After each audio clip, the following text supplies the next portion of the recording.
Muito bem, então boa noite a todos e obrigada pela presença mesmo nesta época festiva e agradeço muito aos nossos convidados disponibilizarem-se nesta semana aqui virem à Capela do Rato, concluir o nosso ciclo de conferências que tem sido muito enriquecedor, muito desafiante. Na verdade acho que temos lançado vários temas, não conseguimos fechá-los naturalmente, mas é bom termos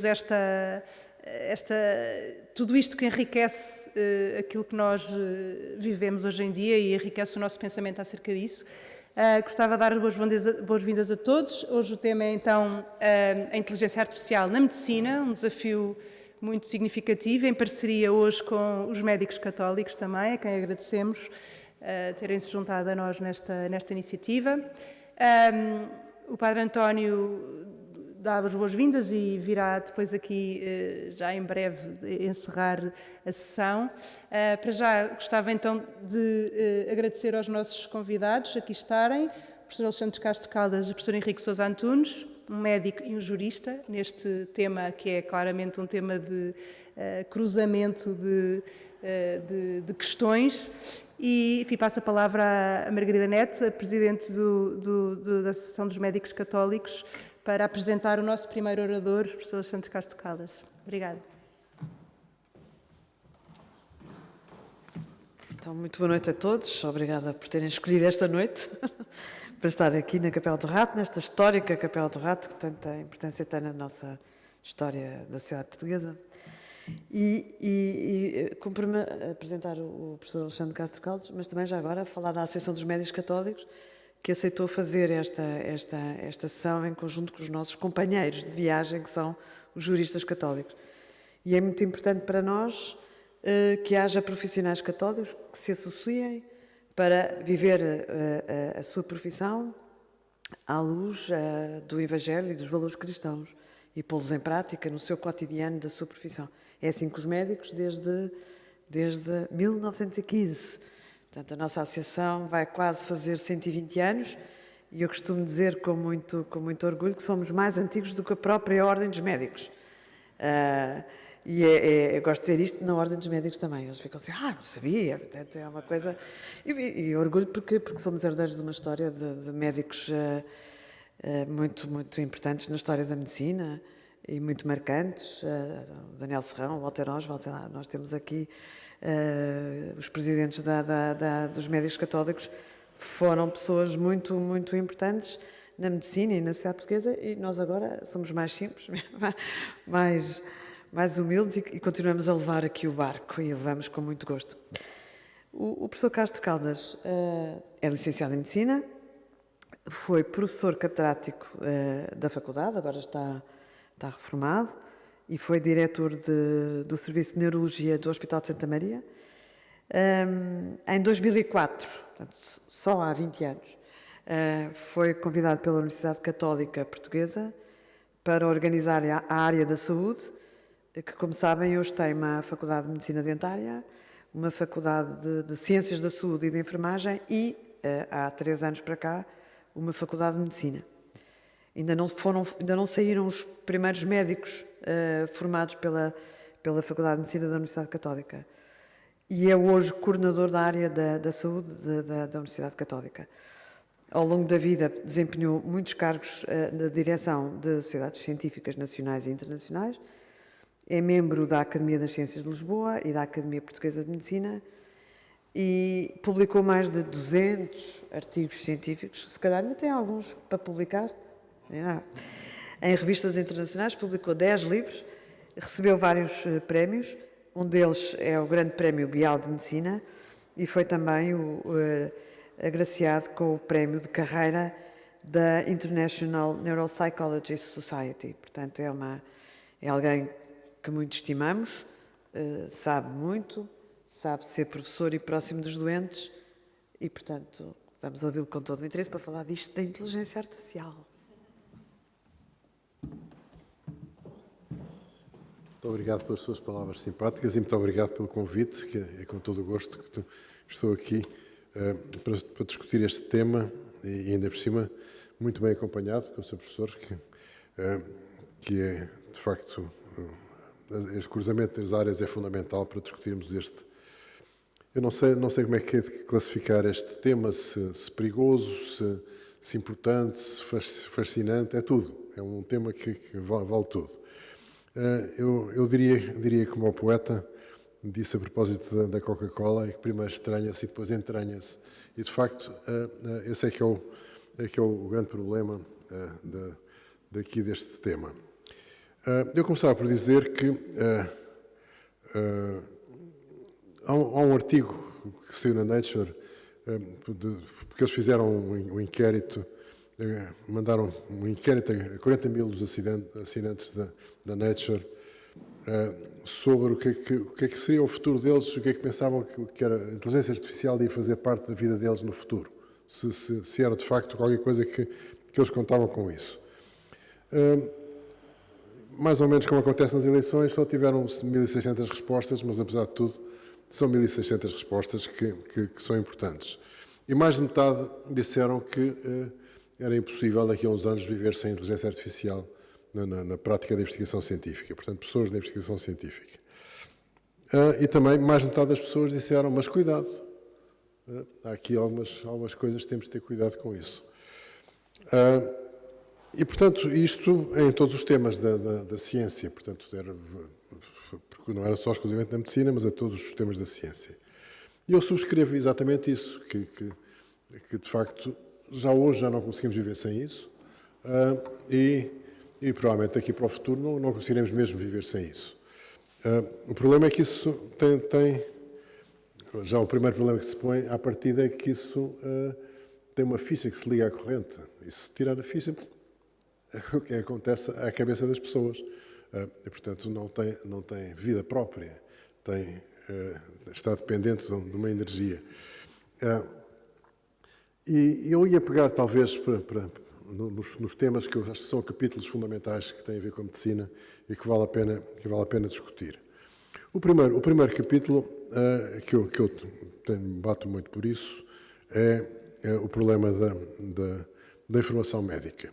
Isto é, como é que um profissional se mantém atualizado e como é que consegue estudar.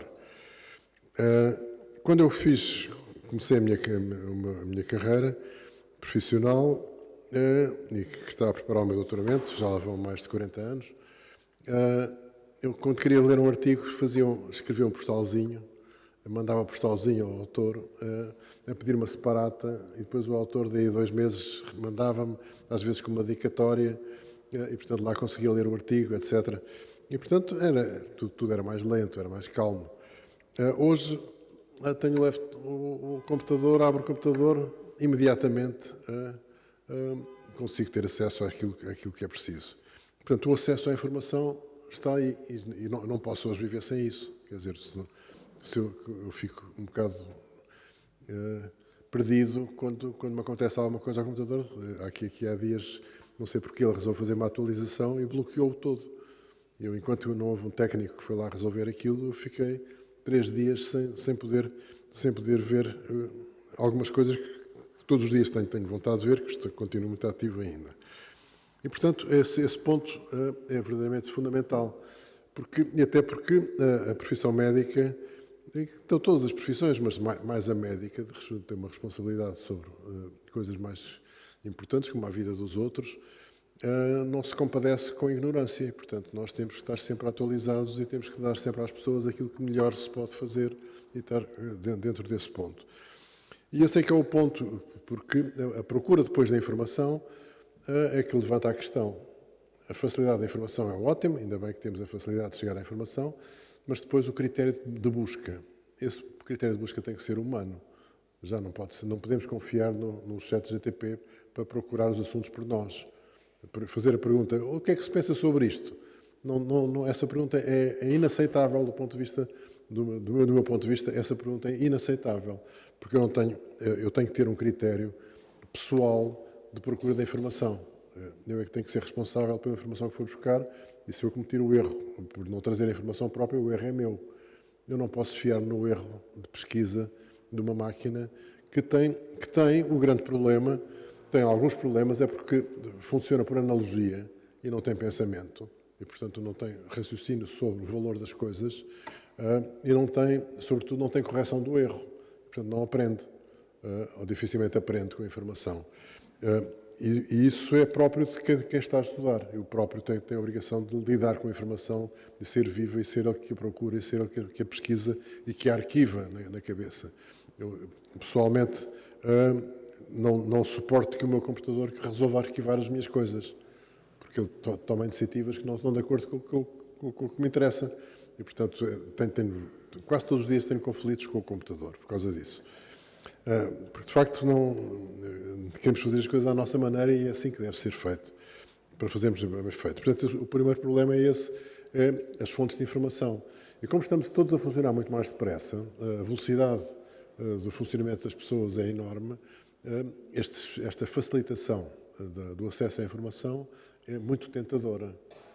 Porque é que eu hei de perder tempo a estar a pensar se vale a pena, se a revista é aquela que devia ver, onde é que trabalha o autor, quem é que é o autor, o que é que ele já fez, para saber se a informação é boa ou não é boa, que eu estou a utilizar. Se me aparecer de repente um texto já a dizer isto é assim, assim, assim, assim, é tentador dizer que pronto, é assim, assim, assim. Quem é que disse? Foi o ChatGPT. Não vale.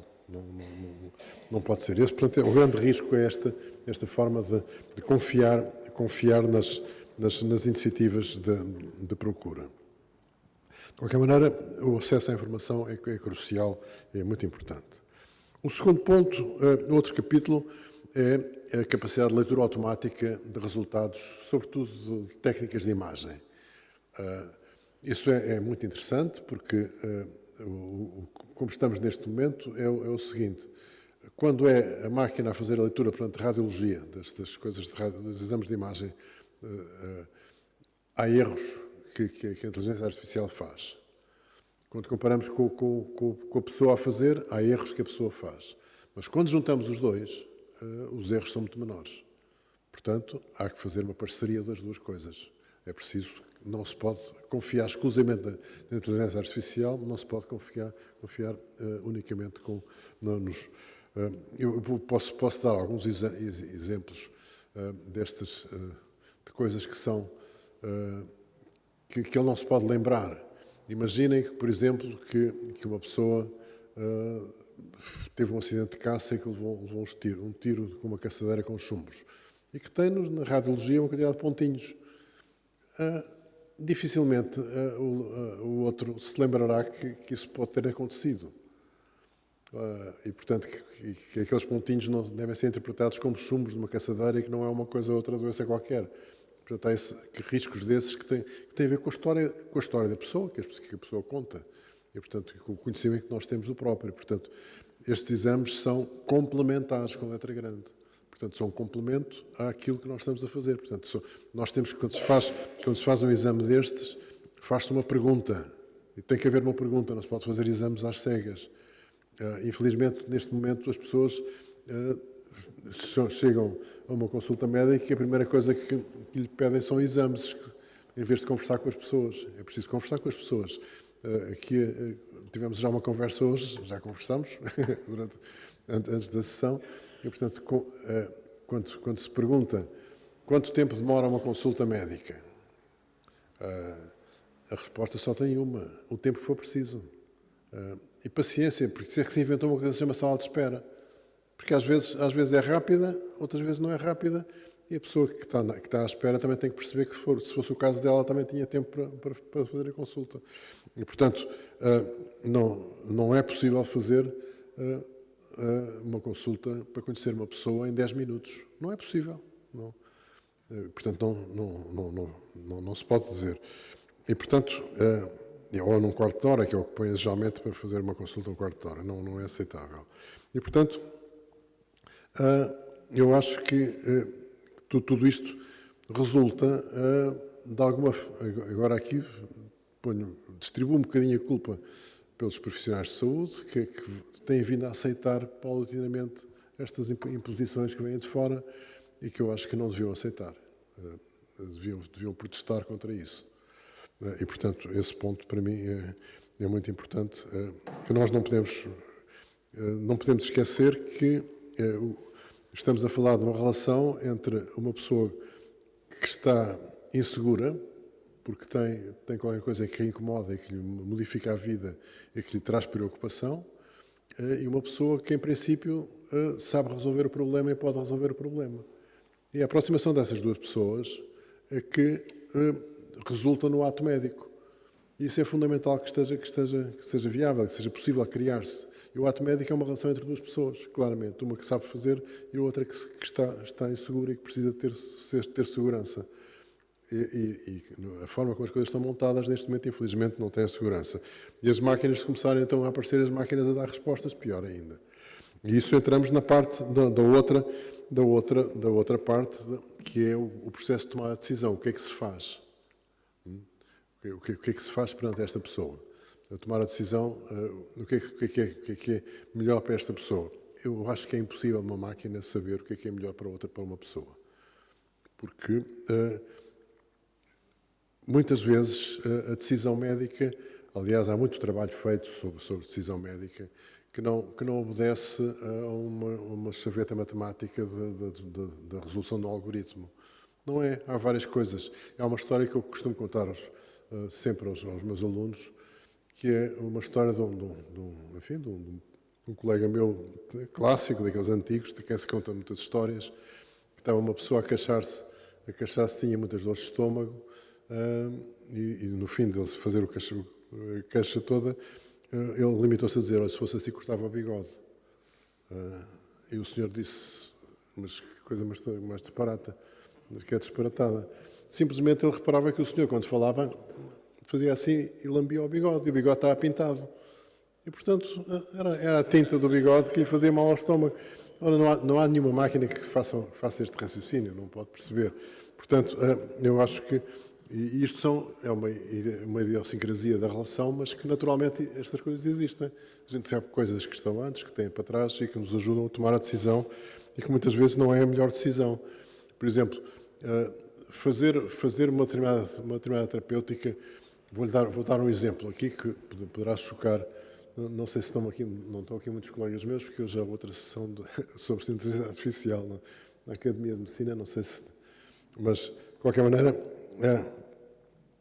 a questão de se tratar, baixar os níveis de colesterol é uma doença. O colesterol passou a ser uma doença. O colesterol que é uma coisa que a gente tem no sangue, temos que ter, toda a gente tem, mas agora começou-se a baixar os níveis progressivamente, e então baixam-se os níveis de colesterol de pessoas de 90 anos. Não faz sentido nenhum, porque se a pessoa tivesse níveis de colesterol que lhe fizessem mal à saúde, já tinha morrido. Não tinha chegado aos 90 anos. Portanto, aquele colesterol que lá está não lhe fez mal nenhum. Já teria feito. E, portanto, não há justificação nenhuma para passar uma... Ora, se a informação for só, é preciso baixar os níveis de colesterol para 140 ou 150, ou o que é, se a pessoa tiver 90 anos, não se vai fazer isso. Não faz sentido nenhum. Portanto, então, estas pequenas coisas são idiosincrasias que se têm que ter e que têm que ser decisões que têm que ser humanas, não podem ser feitas de outra forma. Depois, o outro capítulo, esse é o mais fascinante de todos. E o mais fascinante de todos é a criação de instrumentos que vão, de certa maneira, minorar os efeitos das doenças que provocam nas pessoas. E, portanto, ser capaz de arranjar uma interface com a realidade para que a pessoa possa ter uma relação mais própria. Posso começar, por exemplo, com a comunicação, mecanismos de comunicação aumentativa ou artificial, em que pessoas que têm dificuldade em comunicar arranjam um processo de comunicar mais facilmente. E há múltiplas áreas em que isso acontece. A mais dramática de todas da medicina, para mim, é a paralisia cerebral. É, de facto, a situação pior, porque são muitas vezes pessoas inteligentes, capazes, etc., mas que, do ponto de vista motor, não são capazes, não têm possibilidade de comunicar. E, portanto, é preciso criar instrumentos que permitam uma comunicação eficaz para conseguir comunicar. E essas pessoas, ainda por cima, têm uma desvantagem enorme de ser uma coisa desde pequeninas e que os pais, a certa altura, já desapareceram, que já não tomam conta delas, e depois quem é que toma conta delas? O Estado não tem boa parentalidade. E, portanto, são áreas importantes. E, neste momento, há já instrumentos interessantíssimos. Ainda há dias foi público uma investigação feita com um doente com uma esclerose lateral amiotrófica, que já não consegue falar, mas que foi possível, fazendo por uma equipa portuguesa, o professor Dimas, que foram buscar gravações feitas pela pessoa anteriormente, portanto, criaram a voz dela, e depois, por leitura da eletromiografia externa, a pessoa pensa na frase e a frase sai, é produzida pelo computador. E, portanto, ele consegue responder às pessoas. Isto é um processo, um progresso notável. Há um livro escrito, uma pessoa também feito, não me lembro agora do título, da borboleta, o mergulhador e a borboleta, julgo que é assim que se chama, que fez o livro com os movimentos oculares, tinha uma doença, um coma vigil, e que com movimentos oculares foi capaz de escrever o livro, de letra a letra escreveu o livro. Desta forma, que as coisas são muito mais rápidas. É possível hoje, com elétrodos implantados, agora já implantados, gerar as palavras escritas. Portanto, implantado um elétrodo em cima da área motora da mão, e a pessoa pensa que está a escrever e o computador vai escrevendo o que a pessoa está a pensar. Portanto, estes instrumentos são de enorme valor para dar qualidade de vida às pessoas que ficaram privadas de algumas funções. Qual é que é o reverso da medalha disto? É que estas formas aumentativas das funções mentais começam a querer ser utilizadas pelas pessoas que não têm doença nenhuma e que têm o cérebro e que querem ter mais. Quem é que não quer ter mais memória? Toda a gente quer ter mais memória. Mas porquê é que nós temos esta memória limitada?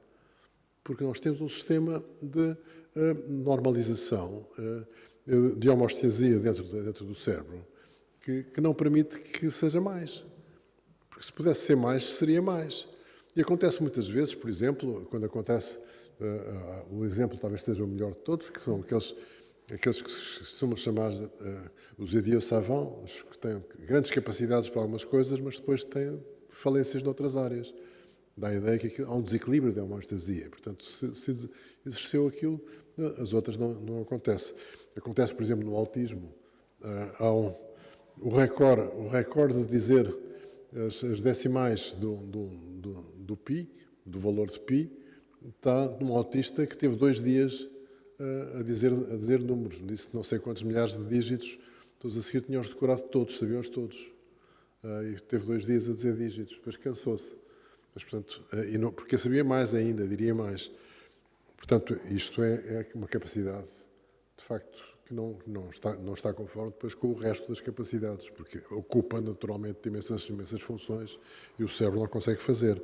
E, portanto, imaginar que as pessoas vão implantar elétrodos para ficar mais espertas para fazer coisas, de certeza que vai ter problemas. Eu nem discuto as questões éticas todas envolvidas nisto, mas, naturalmente, só do ponto de vista neurofisiológico e da própria biologia, é um risco que não se deve correr. Porque quando estamos a usar isto, por exemplo, para tratar a doença de Parkinson, em que se põe um elétrodo que estimula uma determinada zona e que as pessoas ficam com melhor função, pusemos no prato da balança o que é bom para as pessoas, se é melhor ter melhor função ou ter o elétrodo, o risco-benefício está calculado. E, portanto, vale a pena fazer. Agora, se eu puser um elétrodo para uma pessoa correr os 100 metros mais depressa, eu não sei o que é que acontece depois aos músculos das pernas. Pode acontecer, pode não correr bem. Portanto, não podemos imaginar as coisas dessa forma. E esse é, portanto, também o problema, mas que está a acontecer cada vez mais. O último ponto é um ponto que é, para mim, ainda mais assustador do ponto de vista desta inovação, que é a criação de um avatar de uma pessoa viva, para que o avatar fique vivo para além da morte, em que a pessoa tem o seu parente que morreu, mas tem um avatar e chega a casa e conversa com ele, pequeno almoço, etc. O que era o pequeno almoço? Ele responde coisas que responderia se estivesse vivo. Isto é conviver com uma alucinação. Não sei o que é que dirão os psiquiatras de uma coisa destas, mas eu acho que isto é verdadeiramente dramático. Conviver com uma alucinação não faz o luto, quer dizer, porque é forçoso, e, portanto, se isto se generaliza, a certa altura o mundo está cheio de fantasmas. E, portanto, nós não deixamos de saber o que é realidade e o que é que não é realidade, tudo passa a ser confuso. E, portanto, mas já se vende já há firmas a fazerem isto e a vender às pessoas este processo. Portanto, aqui para o meu ponto de vista não podemos fugir destas técnicas, sem dúvida. Não é inteligência, isto não se chama-se inteligência, mas não é inteligência. Os próprios, quando nasceu a ideia da inteligência artificial, foi numa reunião nos anos 60 que um grupo de cientistas se reuniu e fizeram um documento interessantíssimo, porque diziam que estamos convencidos que um grupo de cientistas bem conhecedores do assunto, ao fim de 6 meses, se estiverem reunidos, são capazes de fazer um cérebro igual ao humano e produzir as coisas todas como o cérebro humano. Já passaram mais do que 6 meses e ainda não existe. Mas houve um que disse, não, isto não devia se chamar inteligência artificial porque não é inteligência nem é artificial. De facto, não é inteligência nem é artificial. Inteligência, do meu ponto de vista, é uma coisa que transborda naturalmente a função humana e da natureza humana. É uma inteligência da vida, faz parte, é uma coisa que faz parte da vida. Neste momento já há imenso trabalho feito experimental com plantas que têm respostas inteligentes, portanto, que entram dentro do modelo da definição de inteligência, ser capaz de resolver problemas, e fazem. Ainda há dias havia um produtor de vinho do Douro que fazia numa entrevista que dizia que as vinhas que são capazes de ir à procura das coisas importantes, quando eles põem no sítio, etc. Mas se tiverem com muitas ajudas, por exemplo, se tirarem as ajudas de repente, a vinha morre, porque já não tinha capacidade tinha perdido essa inteligência. Portanto, a inteligência, de facto, estes mecanismos são muito parecidos. E, portanto, temos que pensar que isto é um assunto que é muito humano e que é próprio, e temos que preservar cada vez mais a função humana. Eu não posso esquecer também de um texto que eu gosto muito, que vem nos diálogos do Platão, em que é um homem que vai ter com o rei e diz ao rei que tinha descoberto uma coisa fantástica, que era começar a pôr no papel as coisas que as pessoas diziam, e escrever o que as pessoas diziam. E o rei diz, pode ser muito inteligente, sem dúvida, isso é uma coisa muito boa, mas eu acho que isso não vai ser bom para a humanidade, porque se começas a pôr no papel as coisas, tiras da tua cabeça e depois não sabes onde é que as coisas estão.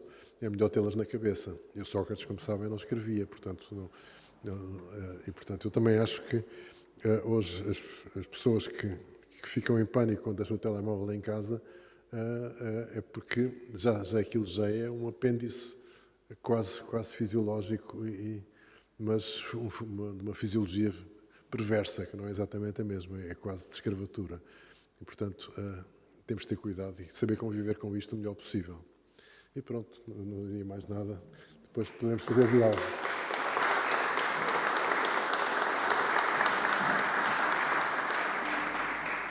Discutimos no fim, não é? Depois tudo junto.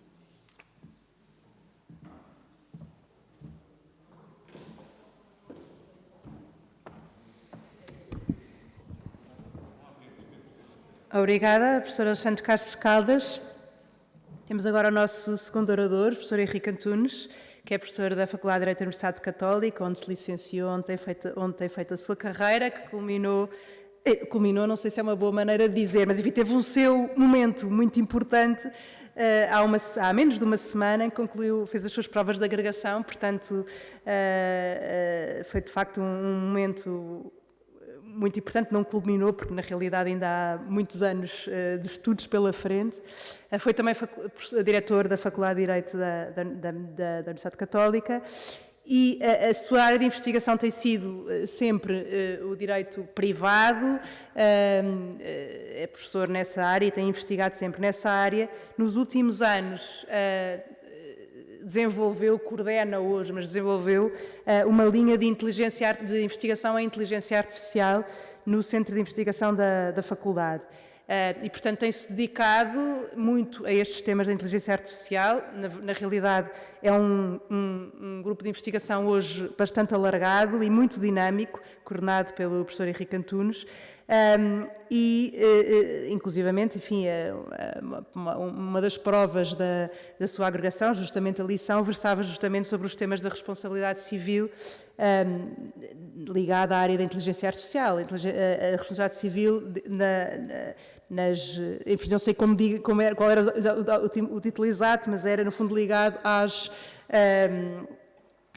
à máquina, às decisões, ou enfim, tomadas por máquinas. E por isso parece-me que é, de facto, uma conjugação perfeita aqui entre os oradores. A área da medicina também transporta muitas destas dimensões, também de responsabilidade, e por isso agradeço muito. Além de tudo isto, tem a generosidade de ser meu amigo e, portanto, é uma honra para mim estar a apresentar o Henrique. De facto, agradeço muito a presença do Henrique nesta sessão e, enfim, dou-lhe a palavra.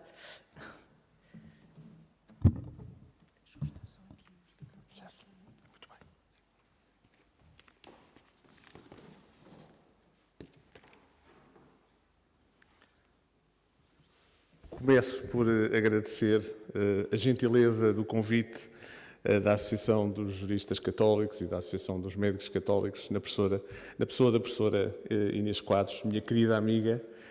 Louvo muito estas iniciativas, bem sei que esta é a última de uma série dedicada à inteligência artificial. Muito obrigado àqueles que estão aqui a assistir e é uma honra poder partilhar esta sessão com o Sr. Professor Alexandre Castro Caldas. Ouvimos uma belíssima lição ainda agora e espero que possamos também dialogar com base nas perguntas que venham a ser feitas sobre este tema.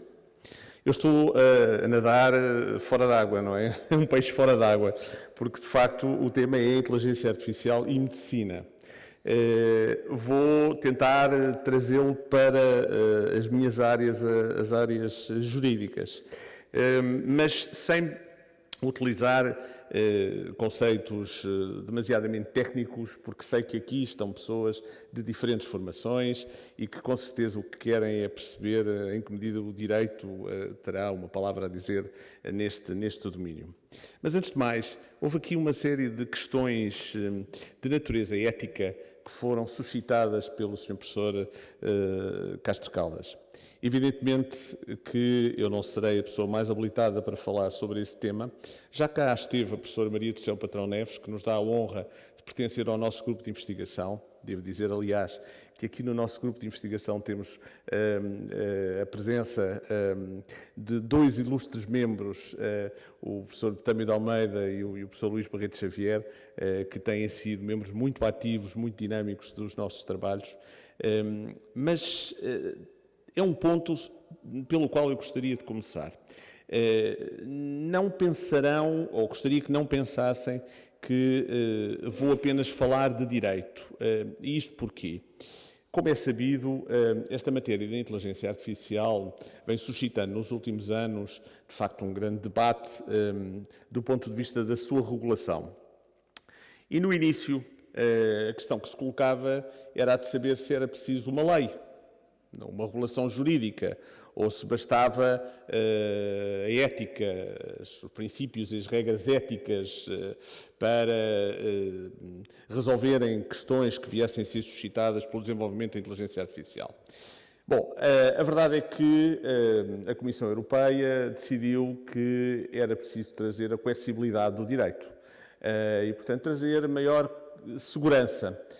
Qual é que era o propósito? Era, sobretudo, trazer confiança aos cidadãos. A inteligência artificial, como é sabido, já nos está a trazer e vai trazer-nos, com certeza, muitíssimos benefícios. E uma das áreas em que isso acontece é claramente a saúde. Mas também sabemos que a inteligência artificial é transversal e é utilizada em muitos domínios, onde nem sempre os resultados serão os mais adequados para a humanidade.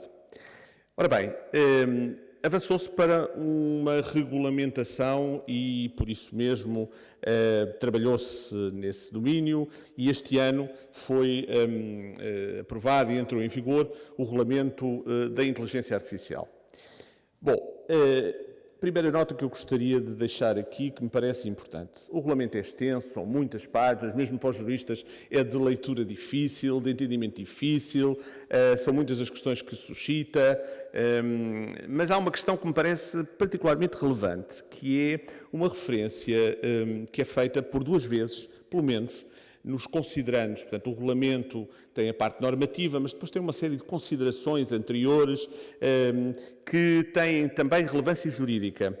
E nesses considerandos faz-se menção à importância dos princípios éticos que foram elaborados por um grupo de peritos chamado pela Comissão Europeia para pensar sobre as regras éticas aplicáveis à inteligência artificial. O que esta chamada do direito à ética quer dizer?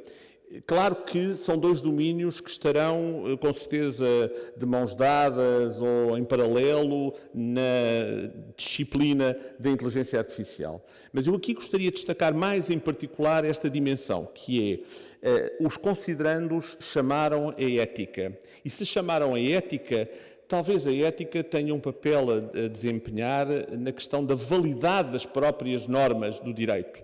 Ou seja, saber se o regulamento da inteligência artificial poderá, do ponto de vista da ética, ser válido ou não. E isso é uma questão que, penso, terá algum interesse nos anos vindouros.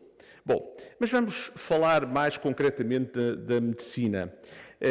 E da forma como o regulamento da inteligência artificial toca nesta área da medicina.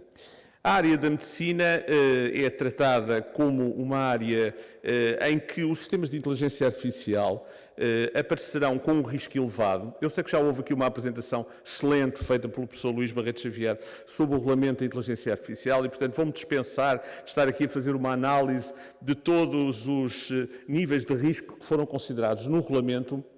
Mas é fácil de perceber, mesmo para quem não seja jurista, para quem seja leigo na matéria, que se estamos a falar de risco elevado, estamos a falar de sistemas em relação aos quais é preciso ser particularmente cauteloso. Ora bem, na verdade, em 2 domínios diferentes, o chamado anexo 1, onde tem um conjunto de regulamentos, de diplomas europeus que são chamados pelo regulamento da inteligência artificial para qualificar as matérias que aí estão disciplinadas como sendo de risco elevado. E uma dessas matérias tem que ver com os dispositivos médicos. Há 2 regulamentos, um regulamento sobre os dispositivos médicos e outro regulamento sobre os dispositivos médicos para diagnóstico in vitro, que estão regulados na União Europeia e que são trazidos para esse anexo 1 e que são tratados como sendo matérias em que os sistemas de inteligência artificial serão de risco elevado se houver uma avaliação de conformidade feita por terceiros. E eu sei que isto já é um bocadinho mais técnico, mas o que eu queria dizer é que estamos a falar de uma área onde, de facto, o legislador entendeu ser particularmente cauteloso. Ou seja, esta área dos dispositivos médicos, mas também a área do acesso à saúde. Sistemas de inteligência artificial que façam a triagem, por exemplo, no acesso à saúde. Ora bem, são temas que o legislador entendeu considerar de risco elevado. E isto faz com que, naturalmente, a disciplina destes sistemas de inteligência artificial, nesta área da medicina, seja feita de forma mais escrutinada. Há um conjunto de normas particularmente significativo que vem disciplinar estes sistemas de inteligência artificial de risco elevado de uma forma mais cautelosa, mais restritiva. Bom, nós sabemos que a medicina tem múltiplas valências, não é? Quer dizer, falámos da investigação, falámos do diagnóstico, falámos da terapêutica e, de facto, o cruzamento entre esta qualificação como sistemas de inteligência artificial de risco elevado e os vários domínios da medicina vai levantar questões. E uma dessas questões, naturalmente, é a questão da responsabilidade. Em que medida é que um médico médico continuará a ser responsável se, na verdade, o diagnóstico ou a terapêutica vier a ser feita por um sistema de inteligência artificial? Que sentido é que faz, efetivamente, manter um juízo de responsabilidade sobre um médico se, efetivamente, houver uma transferência da decisão do médico para um sistema de inteligência artificial? Ora bem, do ponto de vista da responsabilidade, que é uma questão central, ainda hoje o professor Luís Barreto Xavier partilhava com o nosso grupo de investigação um documento particularmente relevante para a regulação da inteligência artificial nos próximos tempos nos Estados Unidos da América, e lá estava, várias páginas dedicadas à medicina. E dentro dessas páginas dedicadas à medicina, um tema central, que é o tema da responsabilidade. Que impacto é que tem o desenvolvimento da inteligência artificial na medicina sobre a responsabilidade dos vários agentes? Eu estou a falar de médicos, mas obviamente posso falar de enfermeiros, enfim, dos vários agentes que estão envolvidos na medicina. Bom, do ponto de vista da responsabilidade, e agora falo numa perspectiva um bocadinho mais genérica, mas procurando também focar-me na medicina, há dois, enfim, diplomas que terão particular relevância neste domínio da responsabilidade por danos causados por sistemas de inteligência artificial. Um deles já foi aprovado, que é a Diretiva da Responsabilidade do Produtor. Já havia um regime de responsabilidade do produtor, que agora foi substituído precisamente para atualizar o regime anterior, nomeadamente para permitir aplicá-lo a software e, portanto, a sistemas de inteligência artificial. E a Diretiva da Responsabilidade do Produtor vai ter, naturalmente, importância neste domínio da medicina. Perguntar-se-á, bom, se na verdade são os sistemas de inteligência artificial que vão ter a cota maior, dir-se-á, enfim, ou pelo menos em algumas áreas vão ter a cota maior da decisão, de facto a responsabilidade parece ser a do produtor, aquele que cria o sistema de inteligência artificial. E, portanto, haverá, de alguma forma, uma certa alienação do utilizador. Mas não é bem assim. Não é bem assim. Não é bem assim por vários motivos, mas salientaria, enfim, alguns apenas. Desde logo, a ideia de que nestes vários domínios de que falámos, investigação, no diagnóstico, na terapêutica, vêm sendo utilizados sistemas de inteligência artificial generativa. São, enfim, há pouco falava-se do ChatGPT, não é? Enfim, são sistemas de inteligência artificial que têm uma finalidade geral e que são adaptados depois aos domínios em que são utilizados, criando, enfim, resultados como texto, imagem. Bom, ora, se nós estivermos a falar da utilização da inteligência artificial generativa no domínio da medicina, e é disso que estamos agora a falar, não podemos dizer, então, que o produtor é o único responsável, porque, na verdade, quem vai conformar a atividade operacional do sistema é o utilizador.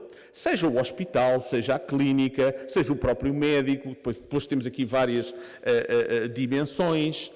E, portanto, há aqui um patamar que se colocou entre o produtor e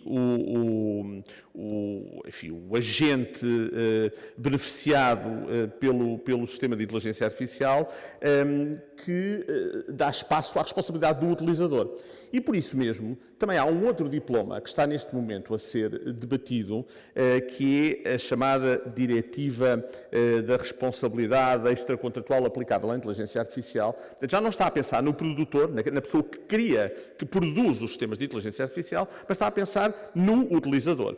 Seja esse utilizador, enfim, também está a pensar no produtor, é verdade, porque há, por exemplo, danos que não estão cobertos pela Diretiva da Responsabilidade do Produtor, mas está a pensar muito, em especial, no utilizador. Ora bem, a questão é, onde é que o médico pode ser um utilizador? Pensando no médico em particular. Há uma responsabilidade que me parece, ou um dever que me parece particularmente significativo, que emerge do regulamento do Parlamento Europeu e do Conselho sobre a inteligência artificial, que é a supervisão humana. A supervisão humana é absolutamente central relativamente aos sistemas de inteligência artificial de risco elevado. E a pergunta é, quem é que faz a supervisão?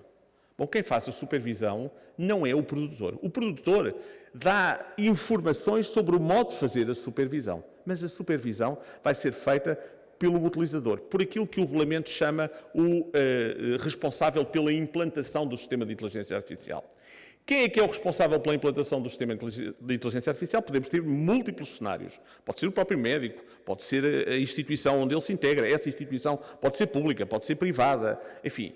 Agora, poder dizer-se então que afinal o médico vai ficar aliado da questão da responsabilidade, não é verdade. Porque mesmo que seja o sistema de inteligência artificial a ter uma palavra decisiva no diagnóstico, na terapêutica, em matéria de investigação, a verdade é que a supervisão humana, e volto a dizer, o regulamento é particularmente cuidadoso quando diz que a supervisão humana tem que ser feita por pessoas singulares com competência adequada para poder supervisionar o sistema de inteligência artificial que está a ser utilizado. Portanto, na medicina, como em qualquer outra área, não se pode dizer que, na verdade, o utilizador venha a ser aliado da responsabilidade. Bem, enfim, mais razões haveria para poder dizer que, afinal, não é apenas o produtor que vai ter responsabilidade, nomeadamente a questão dos danos, embora na área da medicina estamos muitas vezes a falar, ou estaremos, porventura, quase sempre a falar, de danos relacionados com a saúde, não é? Portanto, enfim, a morte, enfim, danos corporais, e nessa medida isso está coberto pelo próprio regime da responsabilidade do produtor. Mas o que eu queria que ficasse aqui claro é que, de facto, o utilizador, apesar desta centralidade do produtor, não vai ficar aliado. Portanto, os operadores de medicina vão continuar a ser responsáveis. Agora, a questão é, como é que vão ser responsáveis? Até aqui, e podemos ter múltiplos cenários, podemos ter, volto a dizer, a medicina pública, a medicina privada, mas independentemente dos regimes aplicáveis, e eles são diferentes, podemos ter uma contratação direta de serviços entre o paciente e o médico, ou uma contratação de serviços entre o paciente e a clínica, enfim, as situações são muito diversas, mas há um traço comum a todas elas, é que a responsabilidade do médico é uma responsabilidade fundada na culpa. É uma responsabilidade que os juristas chamam subjetiva, portanto, depende de um juízo de culpa, de censura à conduta do médico. Bem, como é que se vai fazer a censura no domínio da supervisão? E, sobretudo, como é que se vai fazer a censura quando os sistemas de inteligência artificial alucinarem? Porque o Sr. Professor Petâmio de Almeida está aqui e dir-me-á, enfim, dirá com muito mais sabedoria do que eu. Mas vai ser inevitável que os sistemas de inteligência artificial produzam resultados que nós não esperávamos. Que alucinem. E nesse caso, eu não posso fazer um juízo de culpa relativamente a quem está a supervisionar o sistema de inteligência artificial. Não era expectável que ele fizesse uma coisa daquelas. Mas a questão é, voltamos à origem de tudo. O regulamento da inteligência artificial surgiu para dar confiança aos cidadãos. Que confiança tem um cidadão quando vai recorrer a serviços médicos e se algum dano lhe acontecer, não haverá responsabilidade? É porque, não havendo responsabilidade do médico, também não haverá responsabilidade do hospital público. Também não haverá, a não ser que haja a chamada faute du service, que eu não sei como é que se aplicaria aqui, mas não haverá a responsabilidade da clínica privada. Ou seja, tudo assenta na culpa. E se eu estou a lidar com uma realidade que já não é antropocêntrica, mas é uma realidade maquinocêntrica, ou seja, em que no fundo eu estou a confiar nos dados que me são dados pelo sistema, como é que eu vou configurar a responsabilidade para responder ao repto da confiança que os cidadãos pedem? Bom, dir-me-ão, e sobretudo os nossos queridos colegas médicos, mas o que é que ele está a querer dizer? Quer dizer que agora vamos responder sem culpa? Não, é evidente que, em geral, a responsabilidade objetiva, a responsabilidade sem culpa, isto é, quando se indemniza os danos, mesmo que não se tenha culpa, é mais favorável aos cidadãos. E, aliás, no plano europeu, para além, a responsabilidade do produtor é uma responsabilidade objetiva, sem culpa. Portanto, se um determinado produto causa danos a uma pessoa, mesmo que o produtor não tenha culpa, ele vai responder por esses danos. E quanto ao utilizador, o tal responsável pela implantação, tudo apontava no domínio europeu para que fosse assim, para que de facto respondesse mesmo sem culpa.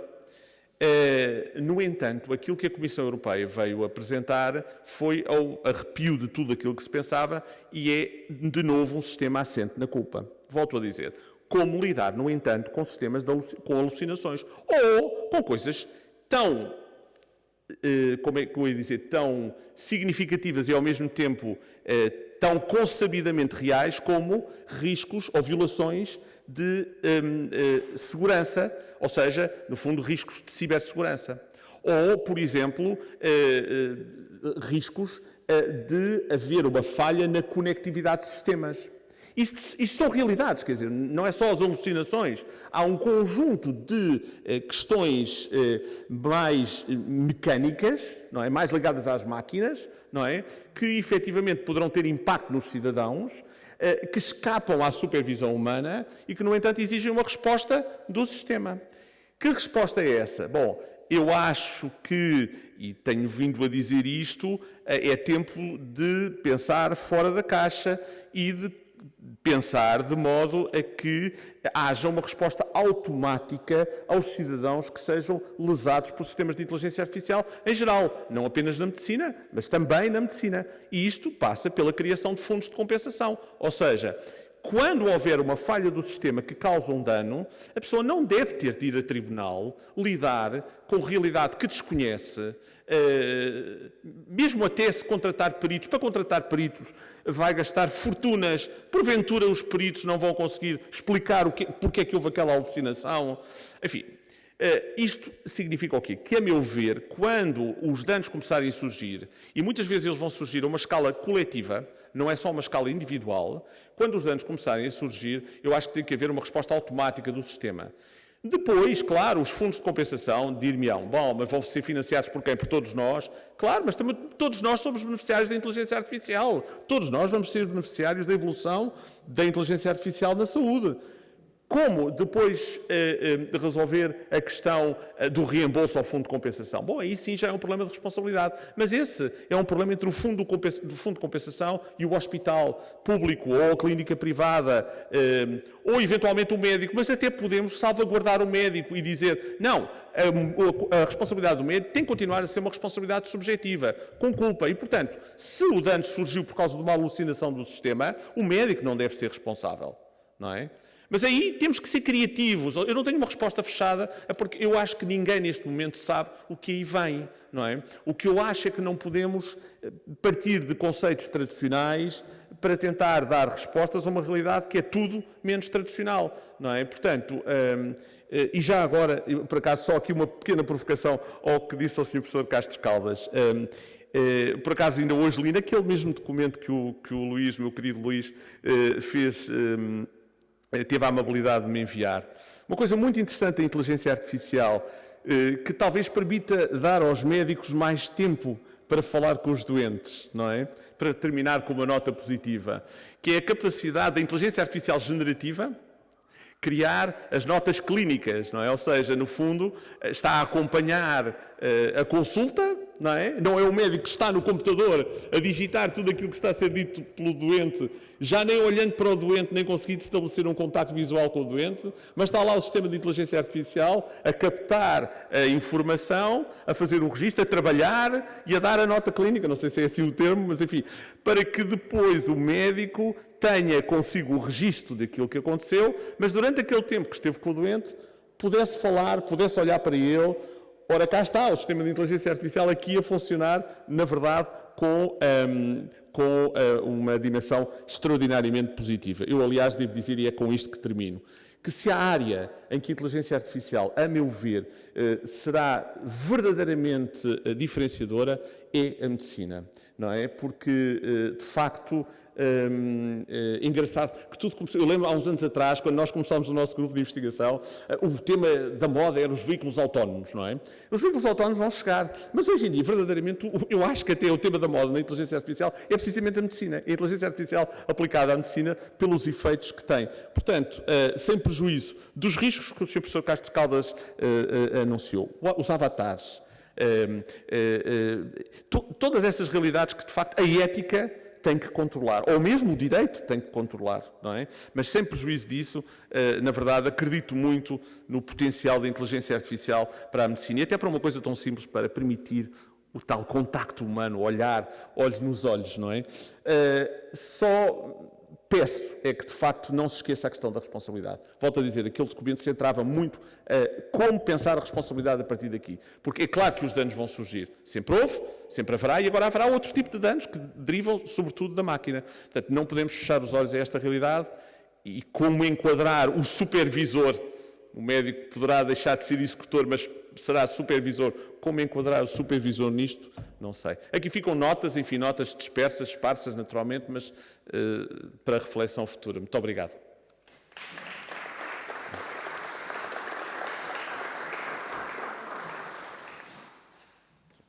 Vamos para aqui, não é?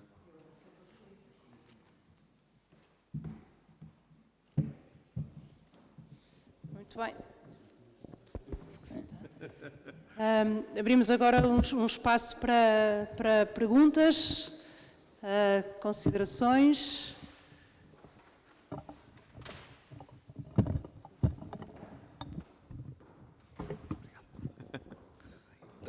Muito boa noite. Não sei se me conseguem ouvir. Não, está ótimo. Obrigado. Muito boa noite, antes de mais nada. Eu chamo Manuel Pereira, eu sou médico especialista de saúde pública. Tenho o prazer de trabalhar também já trabalhei em setor público e em setor privado e atualmente trabalho até numa instituição de cuidados de saúde e faço parte da comissão da Ordem dos Médicos para a Inteligência Artificial e estou aqui em representação do Sr. Bastonário. É um gosto enorme estar aqui convosco hoje também. E também aproveitar para tocar alguns pontos, não é tanto uma pergunta, é também alguns tópicos de reflexão que falaram e que nós consideramos até bastante pertinentes. O professor Castro Caldas falou num tópico que tinha a ver exatamente com a questão da automação da leitura de imagens e versus aquilo que a máquina faz versus aquilo que um ser humano faz. E, efetivamente, esse é um tema muito preocupante na perspectiva daquilo que é a validação dos resultados que nós obtemos entre aquilo que o humano faz versus aquilo que uma máquina faz. E de que forma é que isso gera segurança na decisão clínica final, porque, no fundo, vai sempre haver uma repercussão do lado do doente. E é isso que é o nosso particular interesse, é sempre garantirmos o melhor cuidado para os doentes. E é, efetivamente, algo que gera sempre preocupação, que é como é que nós conseguimos demonstrar que uma máquina, por si só, consegue autonomamente gerar melhores resultados em saúde ou melhores ganhos em saúde para um paciente versus um ser humano. Não, eu creio que houve um estudo recente que pegaram em vários casos clínicos da Universidade de Boston, eu creio que foram 16 mil casos, e puseram uma máquina a comparar versus um ser humano, face aos resultados que eram obtidos. E a máquina obteve efetivamente melhores resultados matemáticos. Eles conseguiram chegar a melhor precisão diagnóstica com esses 16 mil casos versus o ser humano. O ponto é que ele realmente não atendia a nuances. Era um algoritmo estratificado. E esse algoritmo depois vai se traduzir numa decisão. E a decisão tem um contexto que a máquina só por si muitas vezes ainda tem dificuldade em acompanhar. Mas o que nós sentimos também é que este movimento é um bocado imparável, porque já nem depende só da comunidade médica.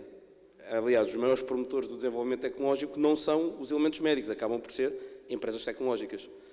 E então, de que forma é que nós conseguimos dar robustez e segurança a uma decisão que é clínica versus aquilo que é feito por engenheiros informáticos e cujo contexto clínico por si só pode ser relativamente questionável, no fundo. Esse era um dos tópicos e com isso associado à investigação também, porque a investigação que vai surgindo associada a estas componentes também é em crescendo. Aliás, várias publicações que nós já vemos atualmente seguem esse propósito. O New England já tem uma secção específica só para a inteligência artificial. A Lancet criou o seu jornal de Digital Health, portanto, vemos cada vez mais investigação associada ao mesmo. O facto é que os próprios moldes são moldes muito out of the box face àquilo que existia no passado. E esse crescimento, e em linha com o que o professor Henrique estava a dizer, que é, nós temos que pensar um bocadinho fora da caixa também. Temos que começar a ver esta perspectiva evolutiva da inteligência artificial e começar a compreender de que forma é que ela se pode integrar dentro da prática clínica e da prática de investigação. E só para concluir, e congratulá-los pelas vossas intervenções, que permitiram-me ficar a pensar muito sobre este tema mais uma vez, e é sempre uma oportunidade de o fazermos, no fundo vamos bater depois no mesmo, que é a responsabilidade. Qual vai ser a responsabilidade que cada um de nós vai ter no processo de tomada de decisão do doente? Portanto, acho que ainda é uma reflexão, ainda estamos numa fase muito inicial, e obrigado pela vossa intervenção, foi bastante inspirador. Sr. Professor. Deixa-me pegar aqui num ponto importante aí de facto do julgamento da imagem pela máquina ou pelo técnico. Eu acho que nesse estudo houve a conjugação dos dois era melhor do que só um isoladamente. Portanto, o que significa que é para aí que temos que ir. Esse é que é o caminho que temos que ir. Mas aí levanta-se uma questão muito curiosa. Vamos procurar noutro nível o que é a máquina, o que é que a máquina faz e como é que nós nos confrontamos com a máquina. Há um estudo muito engraçado feito pelos psicólogos que foram pegar em artigos publicados com temas sobre comportamento, os que tinham imagens do cérebro e os que não tinham imagens do cérebro. E classificaram os artigos em interesse e qualidade dos artigos. Houve um enviesamento para os que tinham imagens do cérebro. Portanto, o simples aparecimento de uma tecnologia associada desvia o comportamento humano e a decisão humana, que é uma coisa que me faz muita aflição e mete muito medo. Mas que é mesmo assim, sobretudo há várias coisas que são interessantes até na investigação de crianças do desenvolvimento. Se eu quiser ensinar uma língua estrangeira a uma criança recém-nascido, para tornar bilingue com um computador, a criança não aprende. Tem que ser outra pessoa. Se eu pegar numa criança de 6 meses, puser a criança à frente da mãe, a olhar para a mãe olha para a esquerda, a criança olha para a esquerda, segue o olhar da mãe. Se eu puser a mãe na televisão, a mãe olha para a esquerda, a criança não olha para a esquerda. O que é que a televisão fez à mãe, não faço ideia, mas a verdade é que já não presta, já não é mãe, é outra coisa. Portanto, este peso da tecnologia no nosso comportamento mete um bocadinho medo. Quer dizer, nós consideramos, se calhar, piores do que a tecnologia. É preciso que isso varie. Um ponto que ficou aqui, agora pegava também, se me dá licença, também pegar num ponto aqui que ficou aqui por discutir, que é a propósito do registro da entrevista. A entrevista médica tem muito de visual e, portanto, isso não fica no papel se ele estiver só a ouvir o que está a dizer. E, portanto, temos de tirar o que é visual e que nós vemos na expressão da pessoa, se a pessoa está a dizer as coisas, como é que diz, se olha para o lado, se está a olhar para o chão, se está a olhar para cima. Uma das coisas que eu dizia aos meus alunos nas aulas, quando os mandava fazer a história, no fim, quando eles estavam já sozinhos, agora conto lá o que é que se passa, a primeira pergunta que eu fazia era de cores são os olhos do doente.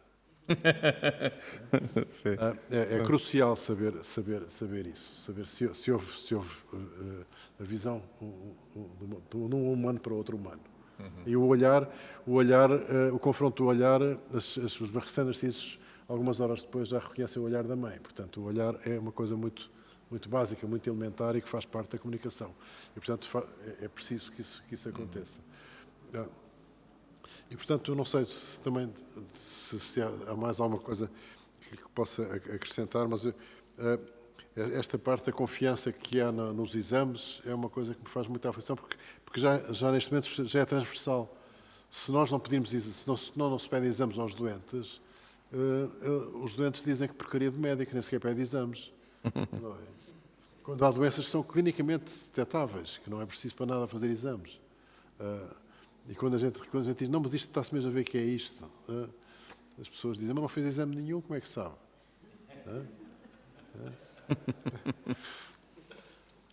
Muito obrigado pela pergunta, Sr. Doutor. Mas já agora aqui respondendo ao Sr. Professor Castro Caldas.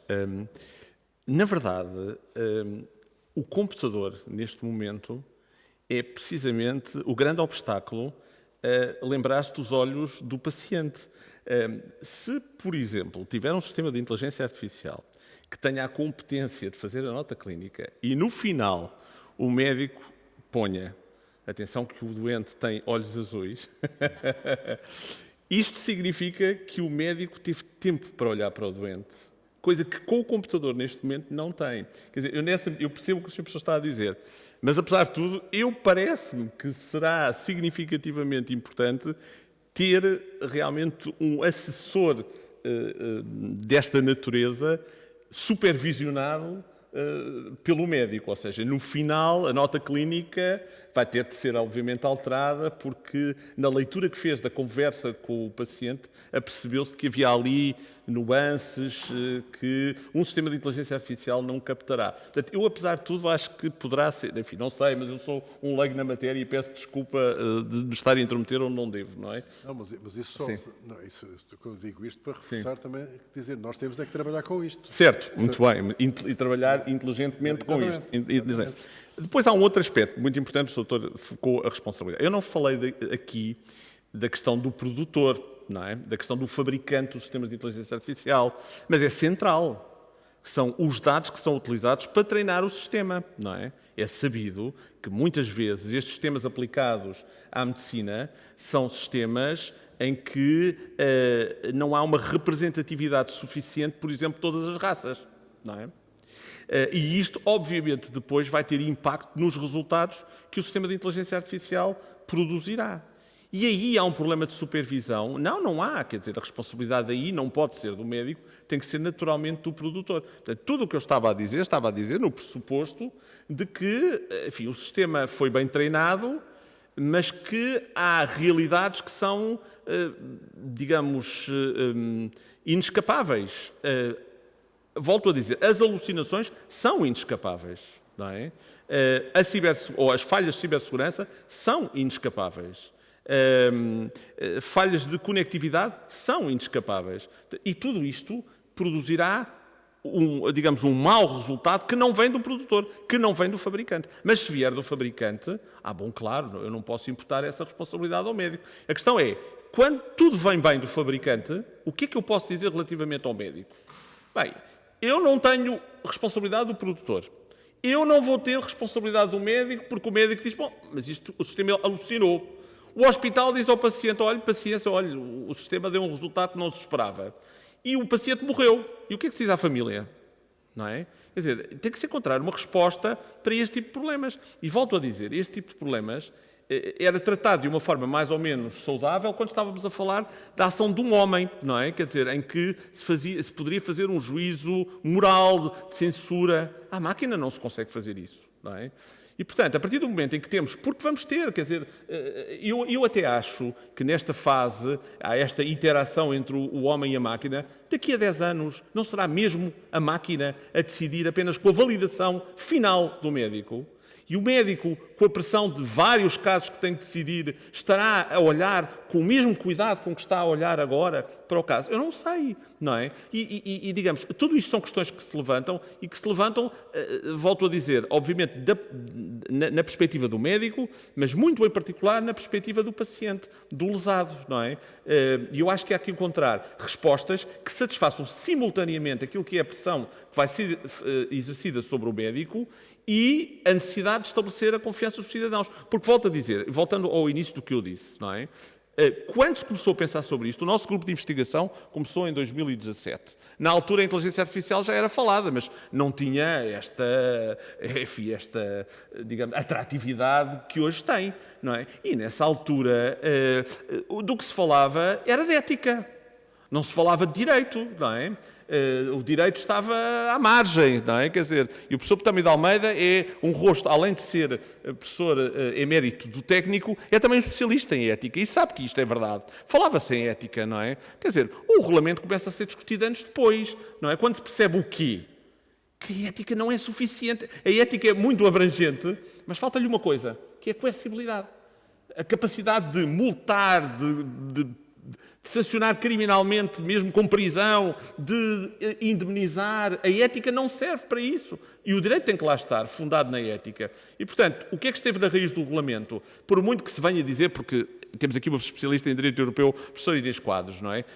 Temos que fundamentar a competência da União Europeia, o mercado interno, salvaguardar as empresas, etc. Mas na proposta da Comissão Europeia, até se confessava, na verdade, aquilo a que se vinha, que é um elevado nível de proteção dos direitos fundamentais. Porque é preciso garantir a confiança dos cidadãos. O direito está lá para garantir a confiança dos cidadãos. Portanto, em última instância, o que me preocupa é, efetivamente, saber como é que eu vou gerir o cidadão que foi lesado por um sistema de inteligência artificial, sem comprometer, em áreas como a medicina, os benefícios que a inteligência artificial traz. Se for, por exemplo, na guerra, eu se calhar não teria este tipo de preocupações, este tipo de cuidados com o agente. Esteve aqui o padre Seixas Nunes, não é? Há uns tempos atrás, também já esteve lá na Católica, e é um especialista extraordinário nessa matéria, não é? Mas quer dizer, nós estamos aqui a falar de uma área em que todos podem ganhar, não é? E todos podem perder, não é? E, portanto, mas temos, precisamente porque todos podem ganhar, temos que ser especialmente cautelosos. Enfim, peço desculpa, alonguei-me, mas é isto, não é?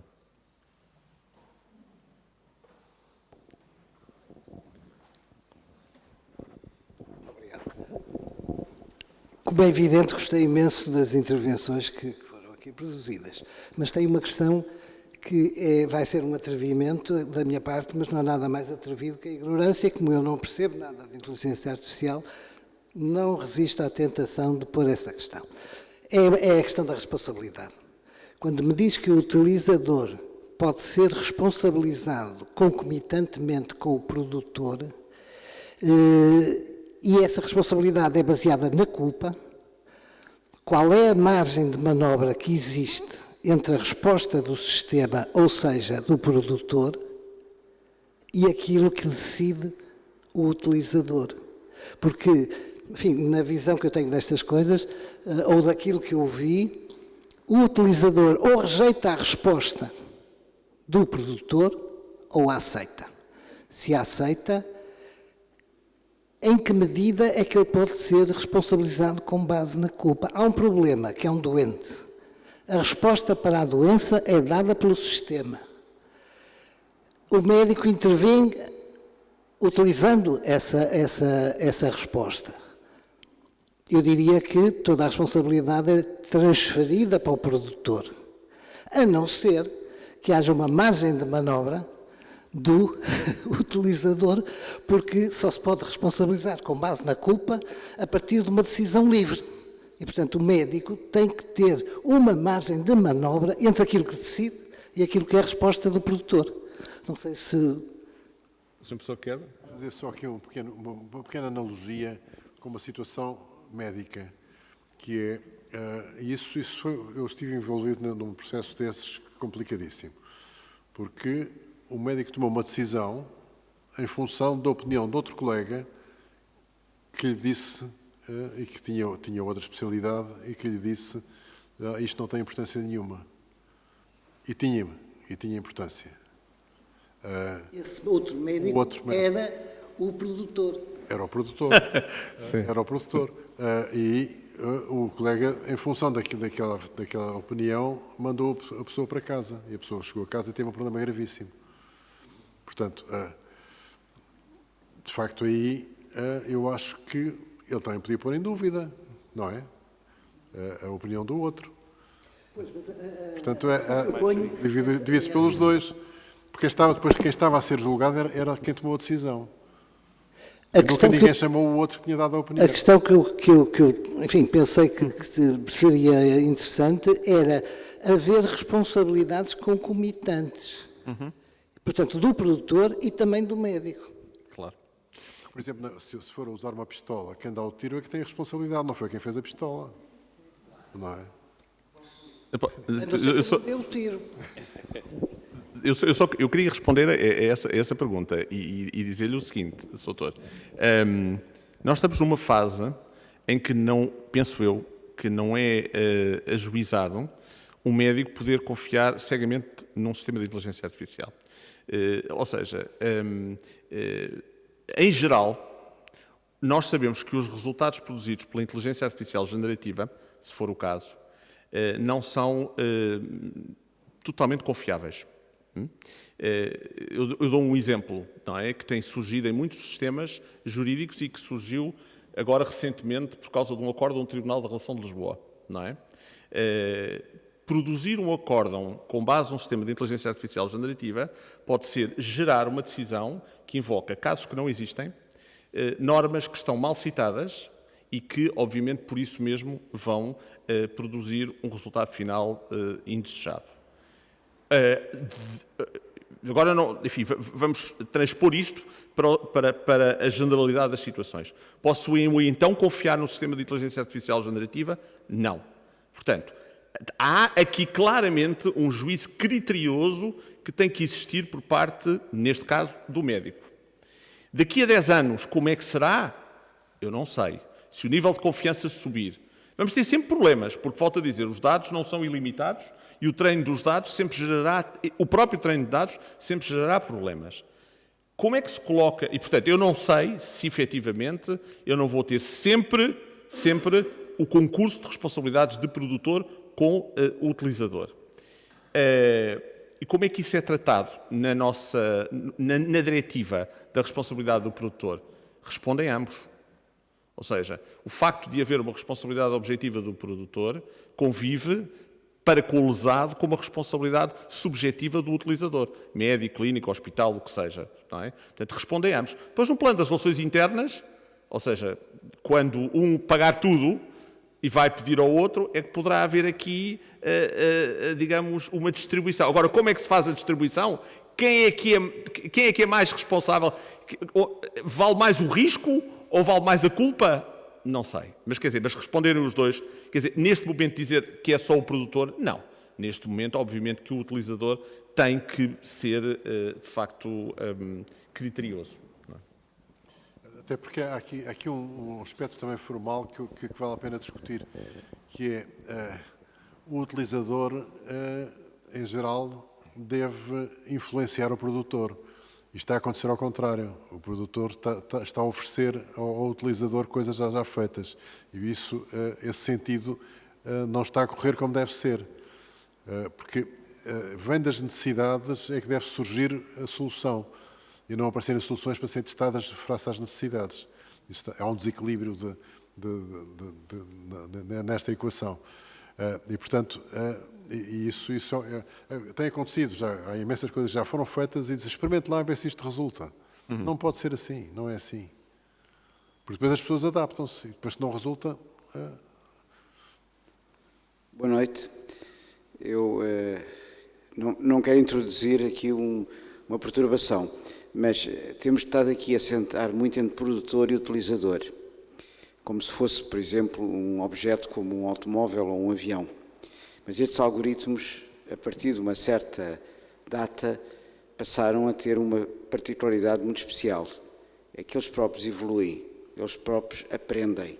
E, portanto, aqui há 3 entidades. Há o produtor, há o algoritmo que evolui, que não é o mesmo que sai da fábrica do produtor. Ele, ao fim de um certo tempo, ele está a criar critérios dele próprio através da sua experiência. E há o utilizador. Portanto, a certa altura, quanto mais ele trabalha, mais ele altera os seus critérios, mais ele altera a sua capacidade de responder. E o produtor nem sabe, nem imagina, porque o algoritmo não tem explicabilidade, não explica porque é que faz as coisas. E evolui, tem uma evolução. Ora, a evolução deixa de ser responsável nem do produtor, nem do utilizador. E aqui temos um problema ainda mais complicado que o seu professor, que é um grande especialista de responsabilidade, tem. É como é que nós vemos responsabilidade. É como se, de repente, estivéssemos perante uma criança que está a fazer coisas porque está a querer mostrar que é hábil, que é muito rápida e faz asneiras. É o pai que tem responsabilidade? Pronto, até uma certa idade, talvez. E depois de uma certa idade não tem. O algoritmo, ao fim de uma certa experiência, passou a ser adulto. Ele próprio criou os seus critérios, ele próprio criou a sua maneira de reagir.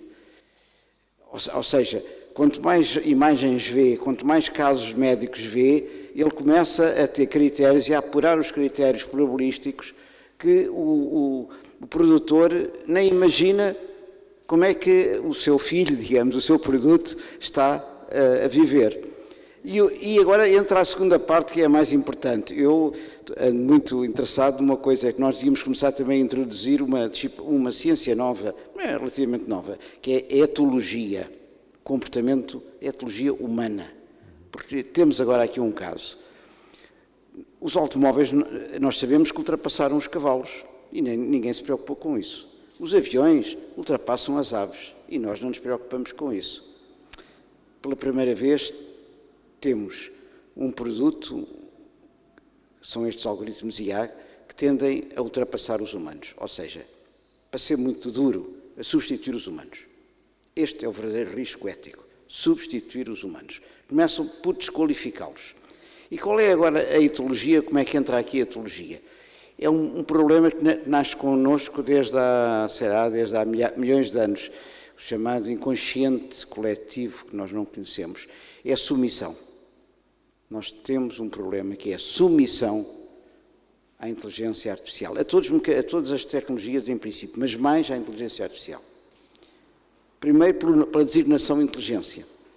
A inteligência, essa designação, veio criar um peso de submissão terrível.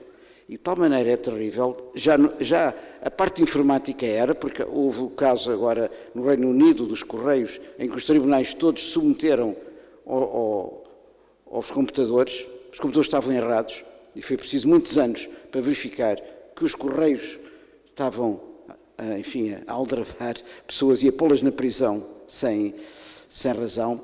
Com a inteligência artificial ainda vai ser pior, porque quem é que tem a coragem, por exemplo, num banco que utiliza a inteligência artificial e que decide um empréstimo ou não um empréstimo por causa da inteligência artificial? Quem é que vai protestar? Vai a tribunal. Nos Estados Unidos já houve um caso deste. Foi a tribunal. E os tribunais não conseguiam... a primeira ideia era concordar com a inteligência artificial. A primeira ideia é que a inteligência artificial tem razão. São os senhores cidadãos, os senhores humanos, é que estão aí a tentar, não é? Porque a inteligência artificial sabe, tem milhões de dados e sabe muito bem que o meu amigo não vai pagar o empréstimo, não vai, nós sabemos. Ok, é a voz divina. Aliás, um exemplo da voz divina era uma igreja na Suíça que pôs um algoritmo a fazer a voz de Deus. Vai-se lá, perguntam-se coisas e é como se fosse Deus a falar. Portanto, é a própria igreja que faz já a utilização da inteligência artificial. É a submissão. E o problema é muito grave, a submissão, porque com a ideia da rapidez, da eficiência, de mostrar que é avançado, que é moderno, em qualquer instituição, seja na engenharia, estou a dizer, na engenharia, alguém que ponha em causa um objeto tão moderno como a inteligência artificial, no ensino, hoje já há universidades em Portugal que estão a utilizar o ChatGPT em força, com os alunos, em doutoramento. Os alunos podem utilizar o ChatGPT, podem. Depois são classificados de acordo com os resultados do que o júri, mas podem utilizar. E, portanto, ir contra a inteligência artificial é ir contra o progresso, é ir contra tudo o que é maravilhoso e superior. E, portanto, desmanchar esta submissão é o grande desafio do direito, que tem que saber deslindar os casos, as alucinações. Que a alucinação, quando é um erro visível, como esse caso que apareceu no jornal, de um acórdão em que era visível os erros todos, agora pode não ser visível. Pode não ser visível. Pode um médico muito especialista, já com muitos casos, percebe que aquilo não é bem assim. Mas é uma coisa muito subtil. Vai a um juiz e o juiz, a primeira ideia, provavelmente, diz: o quê? A inteligência artificial diz isso? E o senhor doente ou a família do doente está a protestar? É mais fácil, mais rápido acreditar no engenheiro que diz: não, a inteligência artificial disse e ela está perfeitíssima. E isto é um grande desafio para todos, para os médicos, para os professores, para todos. É a educação da nova sociedade. A sociedade vai estar submetida a estes sistemas, corre o risco de estar submetida a estes. Além disso, é a desqualificação intelectual. Nós estamos agora a aceitar que a teoria não seja a teoria da capacidade humana, mas a teoria da inteligência artificial. vai-se deixar de demonstrar teoremas de matemática, de resolver equações diferenciais. Tudo isso vai ser posto nas mãos dos algoritmos avançados que estão em curso. E é como os condutores de táxi em Lisboa deixaram de saber as ruas. A rua tantos, um momento, vou pôr aqui no GPS.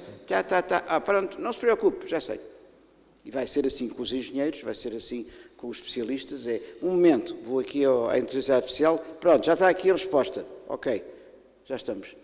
E o cérebro, e o seu professor deve, se calhar, sabe mais do que eu, se nós não utilizamos capacidades intelectuais, provavelmente, agora não sei, diminuem, se calhar, as nossas capacidades. E eu antecipo um livro que o Sr. Professor Castro Caldas vai publicar sobre a inteligência. Fica aqui já feito o anúncio. Então já agora eu ia também dizer que eu ando preocupado com a inteligência e, de facto, que o termo é erradíssimo, de inteligência artificial, não devia se chamar inteligência, porque eu, no meio do meu trabalho, tive que entrar no Kant para perceber o que é que o Kant diz sobre o assunto e na filosofia em geral, e é pena que as pessoas não leiam a filosofia porque a introspeção do passado tem muito peso nestas coisas.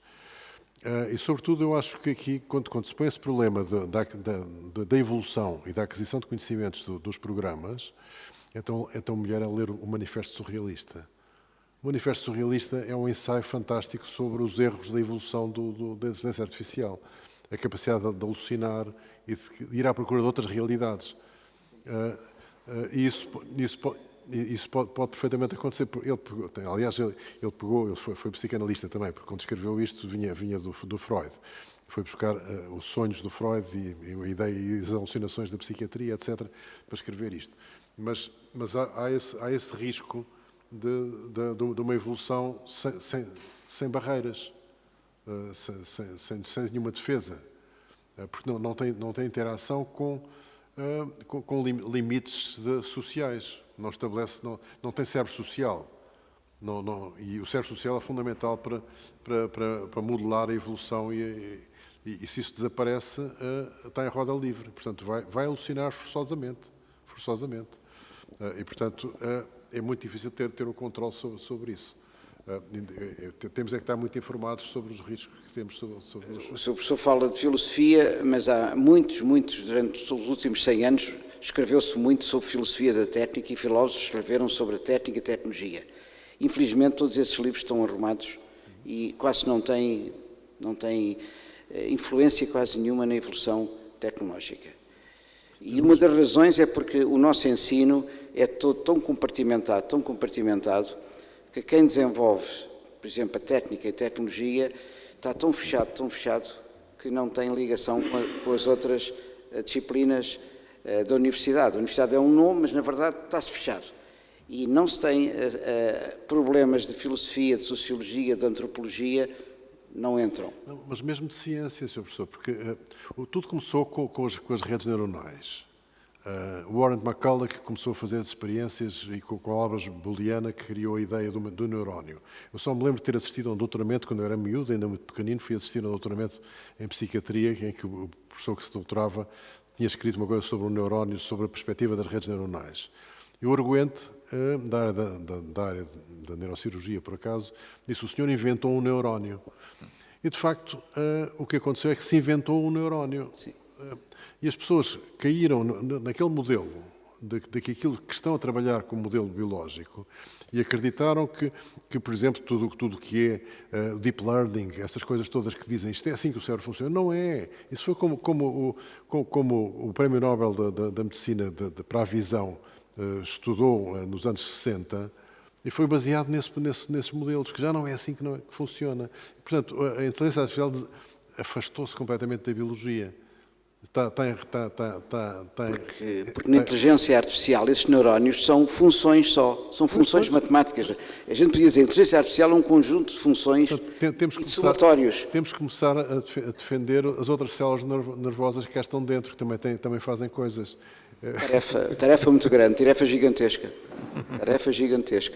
que o grupo da Faculdade de Direito tenta, pelo menos, ter uma certa transversalidade, mas eu volto à etologia. O comportamento humano os humanos são os grandes responsáveis por tudo o que acontece com a tecnologia, são os humanos. Sim, sim.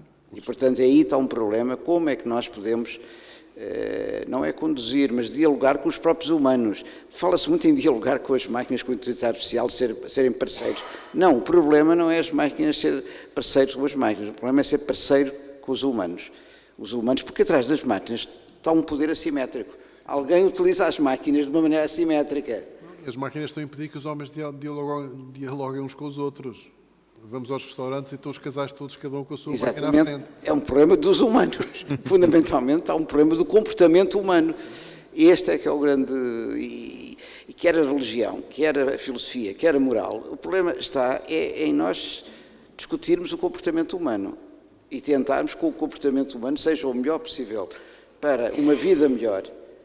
Tenham máquinas ou não tenham máquinas, tenham automóveis, aviões. Eu costumo comparar muito os aviões e os automóveis com a inteligência artificial, que é para tirar um bocadinho aquela ideia que a inteligência artificial é superior a qualquer coisa, um ente que veio aqui à Terra e não é uma coisa construída por engenheiros, efetivamente, muito interessante, faz coisas extraordinárias, mas é como os automóveis que andam muito depressa e que vão longe, os aviões passam o Atlântico, coisa maravilhosa. Pronto, é isso que temos que encarar. Bem, muito obrigado, peço desculpa pelo tempo.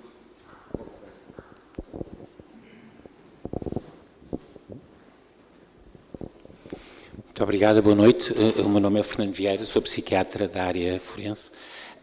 Queria para já cumprimentar os brilhantes oradores e dizer ao Sr. Professor Castro Caldas que me transportou aos anos 80, quando ouvi a sua primeira aula, em que punha um gráfico com um quadrilátero e um cérebro, que eu fiquei perfeitamente fascinado. Mas a minha questão era sobretudo para o professor Henrique, porque tem que ver com a questão da responsabilidade, e neste caso a responsabilidade médica e a responsabilidade do utilizador, e dizer também, em termos de reflexão, que antes de sairmos fora da caixa, nós temos que explorar a caixa até ao máximo. E, de facto, o utilizador, o médico, poderá ter a responsabilidade, o médico ou a instituição que adquire os instrumentos de inteligência artificial, pode ter a responsabilidade semelhante a uma responsabilidade com culpa, mas com uma culpa negligente. Como? Bom, não ter o cuidado objetivamente exigido, e isso é censurável, por não exercer a necessária supervisão. Isto pode ser uma responsabilidade da instituição utilizadora ou mesmo do próprio médico utilizador. Com uma analogia médica muito simples. Um psiquiatra pode errar fazendo um tratamento ao não detectar alucinações. Neste caso, o que o utilizador tem que estar consciente é que existem utilizações, e, portanto, existem alucinações, e, portanto, tem que ter o cuidado objetivamente exigido de tentar ver se as alucinações estão ali. E isto introduz uma responsabilidade com culpa, mas uma culpa negligente. Seja o utilizador, seja a instituição utilizadora. E este aspecto era um aspecto que eu pediria uma reflexão do Sr. Professor. Mesmo também ainda em relação à responsabilidade do utilizador e em relação ao que foi agora falado, as máquinas aprendem, mas aprendem consoante o utilizador, moldam, é quase como uma aprendizagem por modelagem também e consoante as utilizações do utilizador. De novo, numa analogia pelo direito, quase poderíamos falar aqui numa culpa na condução da vida, do Mesmer, ou culpa na formação da personalidade, porque aí o utilizador tem essa culpa na própria instrumentalização e da utilização do instrumento. Por último, e só mesmo para terminar, a questão que eu punha, eu também acho que vai haver sempre alguma coisa no médico, na pessoa. Porque o que acontece, e o Sr. Professor Castro Caldas exemplificou isso brilhantemente, existe uma coisa que é a relação, e que acontece com o bebê e que acontece na relação clínica. Há algo que está no meio que nós não conseguimos definir. É claro que nós cientistas não gostamos muito de falar disto, porque isto é estranho e esquisito, como dizia o professor Castro Caldas. Mas, de facto, nós sabemos que isto acontece. Há algo que está no meio, que é a relação e que tem muito a ver com intuição que só aparece nas máquinas com os bugs. E, de facto, a questão das emoções, a questão da relação, a questão dos sentimentos é aqui muito importante. Até porque os sistemas encontram indicadores, Eu lembro perfeitamente de 2 doentes, eu fiz psicodrama durante muito tempo, e tinha 2 jovens, um deles até conhecido e brilhante catedrático, que tinham a sua primeira namorada aos 20 e poucos anos. Ele era um brilhante economista, ela era uma brilhante engenheira, e as discussões de namorados deles eram do tipo: eu gosto mais de ti, não, eu gosto mais de ti. Então, o que é que eles arranjaram como indicador? Foi um dizer: não, eu gosto mais de ti porque te telefono mais vezes. Ao que ela respondeu: pois, mas as vezes que eu te telefono estou mais tempo ao telefone. Portanto, eu é que gosto mais de ti. O que as máquinas nos arranjam é indicadores. Não apanham o que está no meio. Eu, quando era interno de psiquiatria, já dizia que o amor é um bias, é um erro de construção que favorece um resultado em detrimento do outro. E é só este amor que as máquinas conhecem, não conhecem o outro. E na questão da relação médica, o que está no meio da relação, isso as máquinas eu acho que não vão conseguir. Talvez tentem, talvez se aproximem, mas não vão conseguir. E por mais que elas façam os relatórios, não vão traduzir as emoções e os sentimentos e aquilo que se capta. Mas, obviamente, que isto é muito difícil traduzir depois também para os juristas, para as máquinas e para os juristas. Isto é a vingança dos psiquiatras por os juristas no machine learning, quando os senhores juízes nos diziam, sobretudo no machine learning, para a avaliação do risco de violência, que, então, mas explique-nos lá porque é que acha que isto é mais perigoso ou não perigoso. E os psiquiatras tinham alguma dificuldade em explicar, mas tentavam. Agora, as máquinas não explicam, é o algoritmo, está ali. Portanto, ainda é pior. E já agora, neste sentido, para os juristas, há uma brilhante coprodução portuguesa e espanhola, que se chama Justiça Artificial, que se passa num futuro, é um filme de ficção científica, num futuro recente, um thriller, em que tem os tribunais, têm os computadores, em Espanha vão fazer um referendo para porem os computadores em termos de primeira instância. E depois, obviamente, há um crime, não vou aqui fazer spoiling, do programador que tinha o programa que era entrar em início. E que não há problema, inicia-se já e depois vamos controlando e depois vamos vigiando. E, portanto, terminando, o que eu pedi era um pequeno comentário sobre esta questão da responsabilidade baseada na culpa negligente e na responsabilidade da culpa na formação da personalidade da máquina ou na condução da vida, isto aos conceitos de Cavaleiro Ferreira e de Mesmer. Muito obrigado. Eu serei breve, embora a pergunta naturalmente não se compadeça com enfim, um tempo tão curto. Mas eu quero dizer o seguinte, eu não tive tempo naturalmente para falar sobre uma coisa que me parece relevante, que é qual é que foi a opção tomada pelo legislador quando adotou o Regulamento da Inteligência Artificial. Parece que o simples facto de ter adotado um Regulamento da Inteligência Artificial está a inibir a inovação. Quando nós comparamos com os Estados Unidos, com a China, enfim, parece que na Europa nós estamos a inibir a inovação, quando ainda por cima a Europa quer se posicionar como um competidor, enfim, com alguma capacidade junto dos seus concorrentes. Mas, a meu ver, quando nós olhamos para o Regulamento da Inteligência Artificial, houve uma opção que foi tomada no sentido de proteger a inovação. Aliás, a proposta da Comissão Europeia, embora falasse em elevado nível de proteção dos direitos fundamentais, acaba por dizer que, bom, mas não podemos inibir a ciência senão no mínimo necessário, o que seria um bocadinho incompatível com a ideia do elevado nível de proteção dos direitos fundamentais. E, portanto, há aqui uma tensão evidente entre a inovação e a precaução.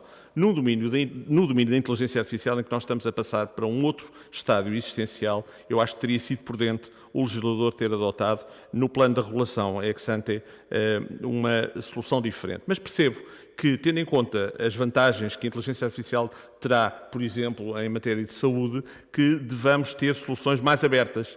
Mas então temos de ter o contrapeso. E o contrapeso, a meu ver, está na regulação ex post, na responsabilidade. E eu percebo o que o Sr. diz.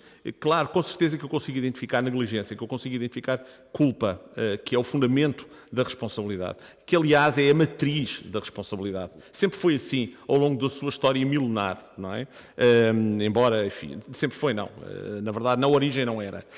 Mas quando o conceito de culpa surge, de facto, ele estrutura a responsabilidade tal como a conhecemos hoje em dia. Agora, Sim, e no fundo, e porquê? Para respeitar a liberdade do agente. Isto é, a ideia de que o agente só deve ser responsável quando age com culpa, para lhe dar liberdade de ação.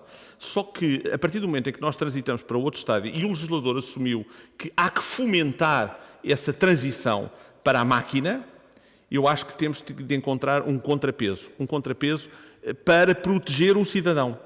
E, nesse sentido, eu acho que a responsabilidade subjetiva, fundada em culpa, não é uma boa resposta. Não é uma boa resposta. E, portanto, nós temos de encontrar uma solução que seja eficaz para proteger o cidadão. Não é? Quanto à questão Quanto à questão da aprendizagem da máquina, da influência do ser humano na aprendizagem, retomo aquilo que foi ali dito pelo professor Betâmio de Almeida. Eu acho que o legislador não fez uma coisa que deveria ter feito na responsabilidade do produtor. Há uma causa de exoneração da responsabilidade, portanto, em que o produtor não responde, que se chama riscos do desenvolvimento. Ou seja, se o produto vier a causar danos que não eram antecipáveis de acordo com o estado da ciência e da técnica, ou o tempo em que o produto foi colocado no mercado, o estado mais avançado não é aquilo que eu sei, é aquilo que eu deveria saber, de acordo com uma lógica de exigência. Se o dano vier a surgir, no fundo, volto a dizer, de forma não antecipável, tendo em conta o estado ou o tempo existente da ciência e da técnica, o produtor não é responsável. Ora, eu acho que isto não é compatível com o tema da inteligência artificial, precisamente pelo que dizia o professor Betâmio de Almeida. Quer dizer, nós podemos estar a falar de uma realidade que ganhará vida própria, não é? E ao ganhar vida própria, quem é que vai responder por isso? O utilizador não vai. E, pelos vistos, o produtor também não. E quem é que tem que ficar com o dano? É o lesado? É o preço que ele tem que pagar? Eu acho que não. Eu acho que não é aí que tem que ficar. Tem que haver uma distribuição do risco. E a distribuição do risco só se faz através ou da Segurança Social, ou de fundos de compensação privados, enfim. E depois... Mas doutor, eu até concebo que, em última instância, se possa preservar a culpa do médico. Mas não será o médico na relação com o doente lesado. Será o médico na relação com o fundo de compensação. Ou o hospital na relação com o fundo de compensação. O meu problema é o doente, não é? É o lesado. Não é? Esse é que é o meu problema. E acho, enfim, nós não temos tempo para falar sobre isto, mas quer dizer, quando nós olhamos para o regulamento da inteligência artificial, percebemos que houve ali um cuidado claro de, muito bem, regular, mas dar espaço à inovação. E eu damos um exemplo muito simples, já agora deixo só este exemplo, que é, quem é que faz a avaliação da conformidade, por acaso não dos dispositivos médicos, porque isso já existe regulamentação que é assim, mas quem é que faz a avaliação da conformidade dos sistemas de inteligência artificial de risco elevado, que estão no anexo 3, isto é, no fundo são áreas em que se teme que possam produzir danos? É o próprio prestador. Portanto, o prestador coloca o produto no mercado, tendo sido ele próprio a fazer a avaliação da conformidade, não é? Portanto, isto é claramente uma solução de inovação, não é? Digamos, a jusante temos de ter aqui alguma resposta. Não é? Não, mas já agora, agora faço a pergunta. Mas nessa perspectiva do sistema evolutivo, o criador não perde a responsabilidade. A responsabilidade do produtor veio assegurar uma coisa que não existia até então, que é o produtor coloca no mercado e continua a ser responsável, mas se controlar de alguma forma o produto. Com updates, Tem que tirar do mercado se estão controlados. Não, mas é que a questão é... Vamos lá ver, mas a responsabilidade é se ele tiver ainda um controle sobre o produto, através de atualizações, Enfim, agora não tenho aqui a norma em concreto, mas no fundo a ideia é, se eu estiver perante um sistema que se desligou efetivamente do produtor, mas que ganhou vida própria, o produtor não é responsável e pode efetivamente invocar. Não, eu nunca imaginei que este sistema, quando eu coloquei no mercado, viesse a ganhar este tipo de competências danosas. Não é? E nesse caso não é responsável. Embora fosse previsível. Se for previsível é, mas se for imprevisível não é. Estamos a assumir que é previsível. Não, mas há pouco o professor Betâmio de Almeida falava precisamente da imprevisibilidade.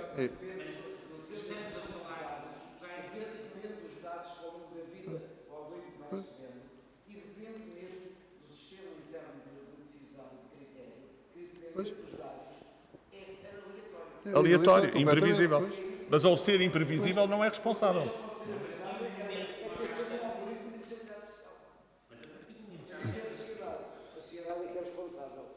Todos nós temos que ter inteligência artificial. Todos nós temos. Mas, pois. Portanto, agora, ou nós fazemos meia culpa, ou não fazemos. E a pessoa que é que tem agora soluções para a vítima final não ir para casa ou ir para o cemitério.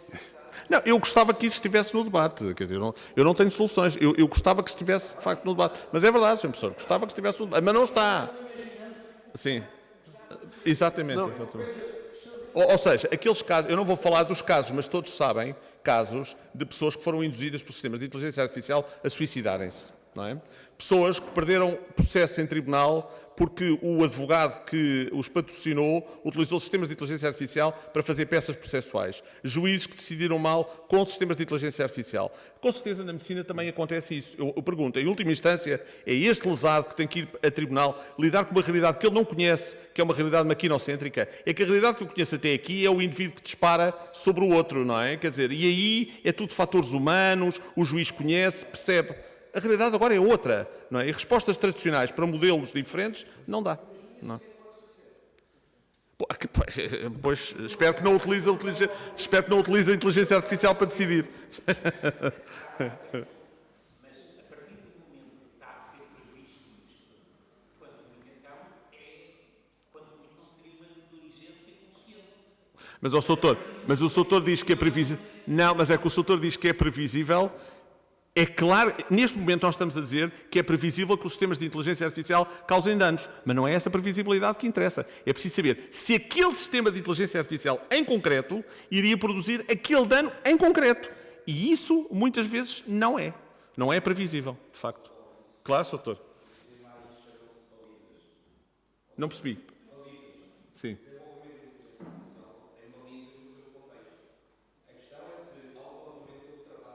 Exatamente. Pois. Exatamente.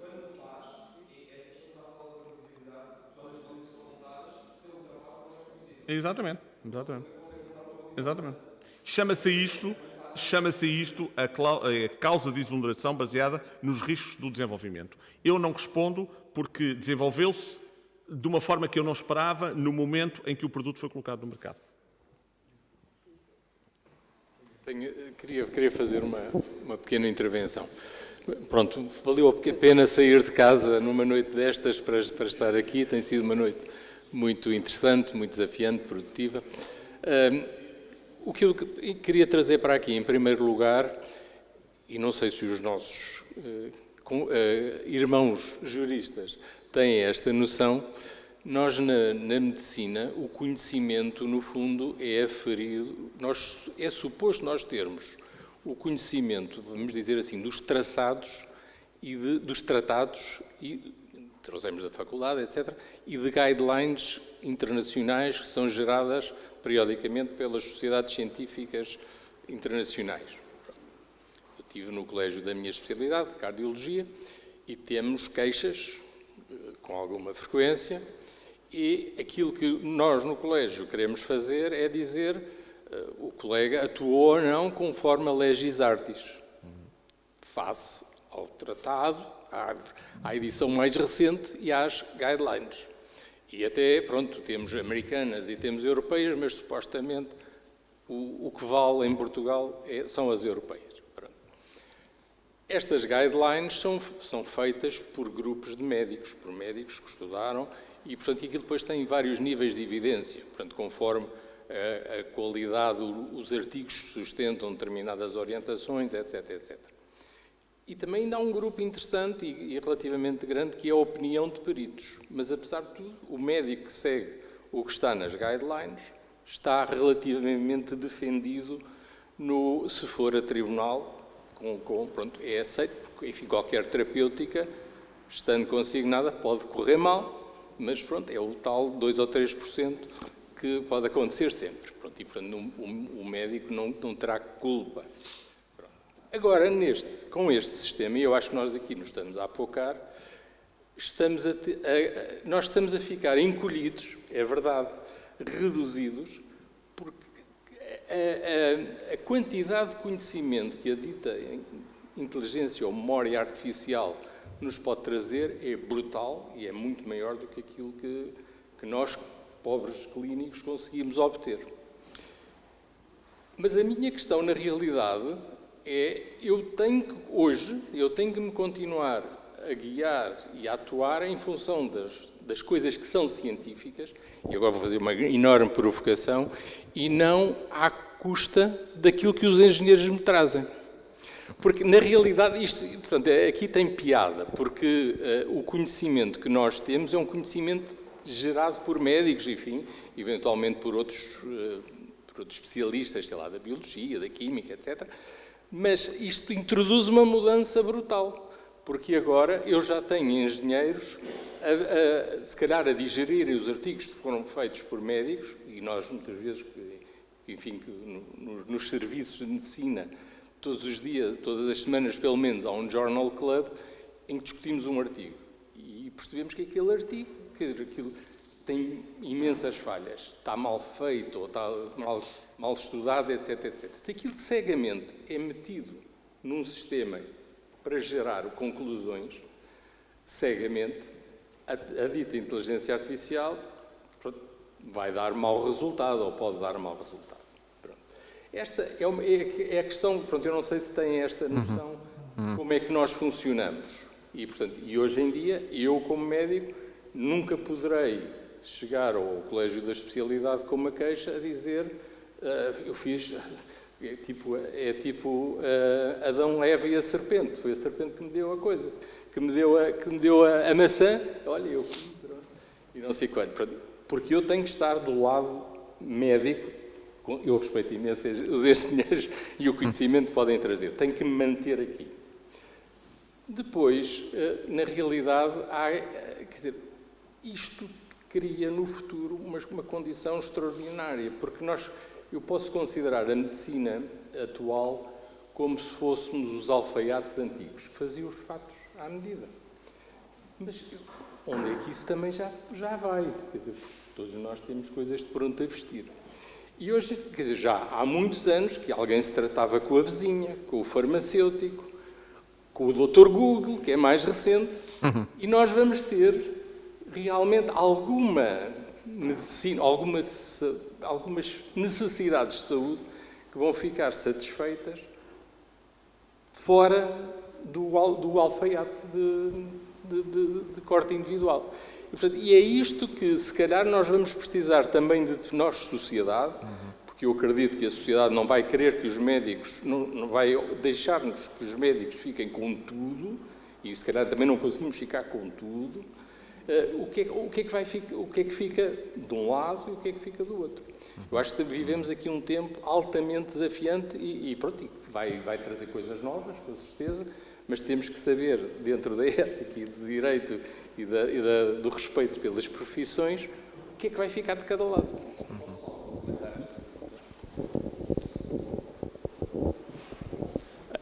Muito rapidamente, em complemento da pergunta, o que nos espera não é uma atualização das guidelines em função da informação que é trazida pelos sistemas de inteligência artificial?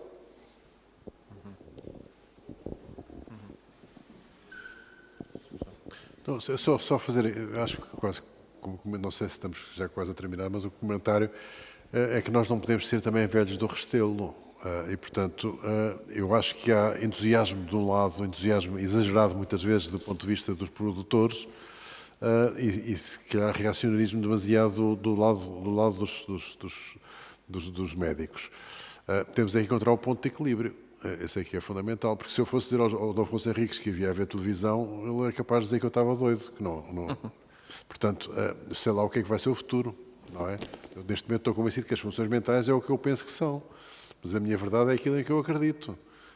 Daqui a uns tempos, se calhar, já não é assim.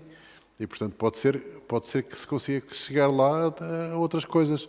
Agora, que temos que ir com cuidado, com certeza, e estar muito atentos, porque há muita coisa imprevisível que pode surgir e que nos pode enganar. Portanto, o caminho é difícil, mas é desafiante, sem dúvida.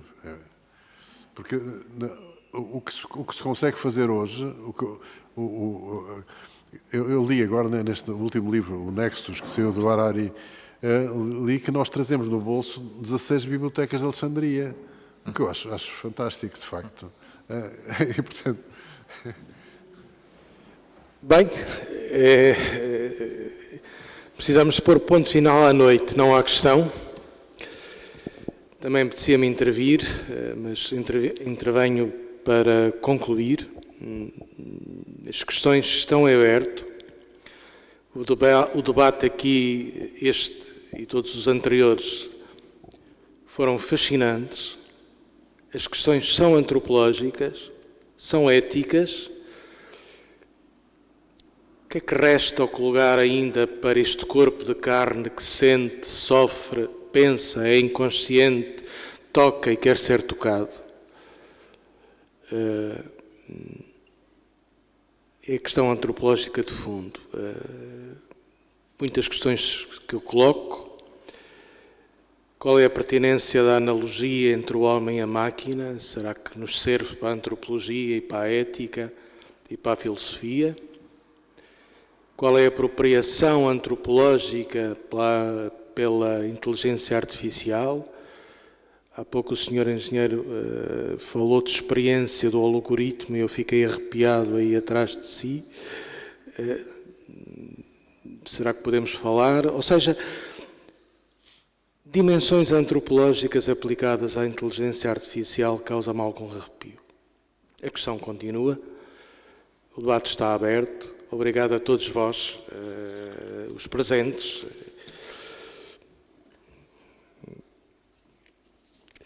O professor Castro Caldas, pela sua presença e também parte de prudência.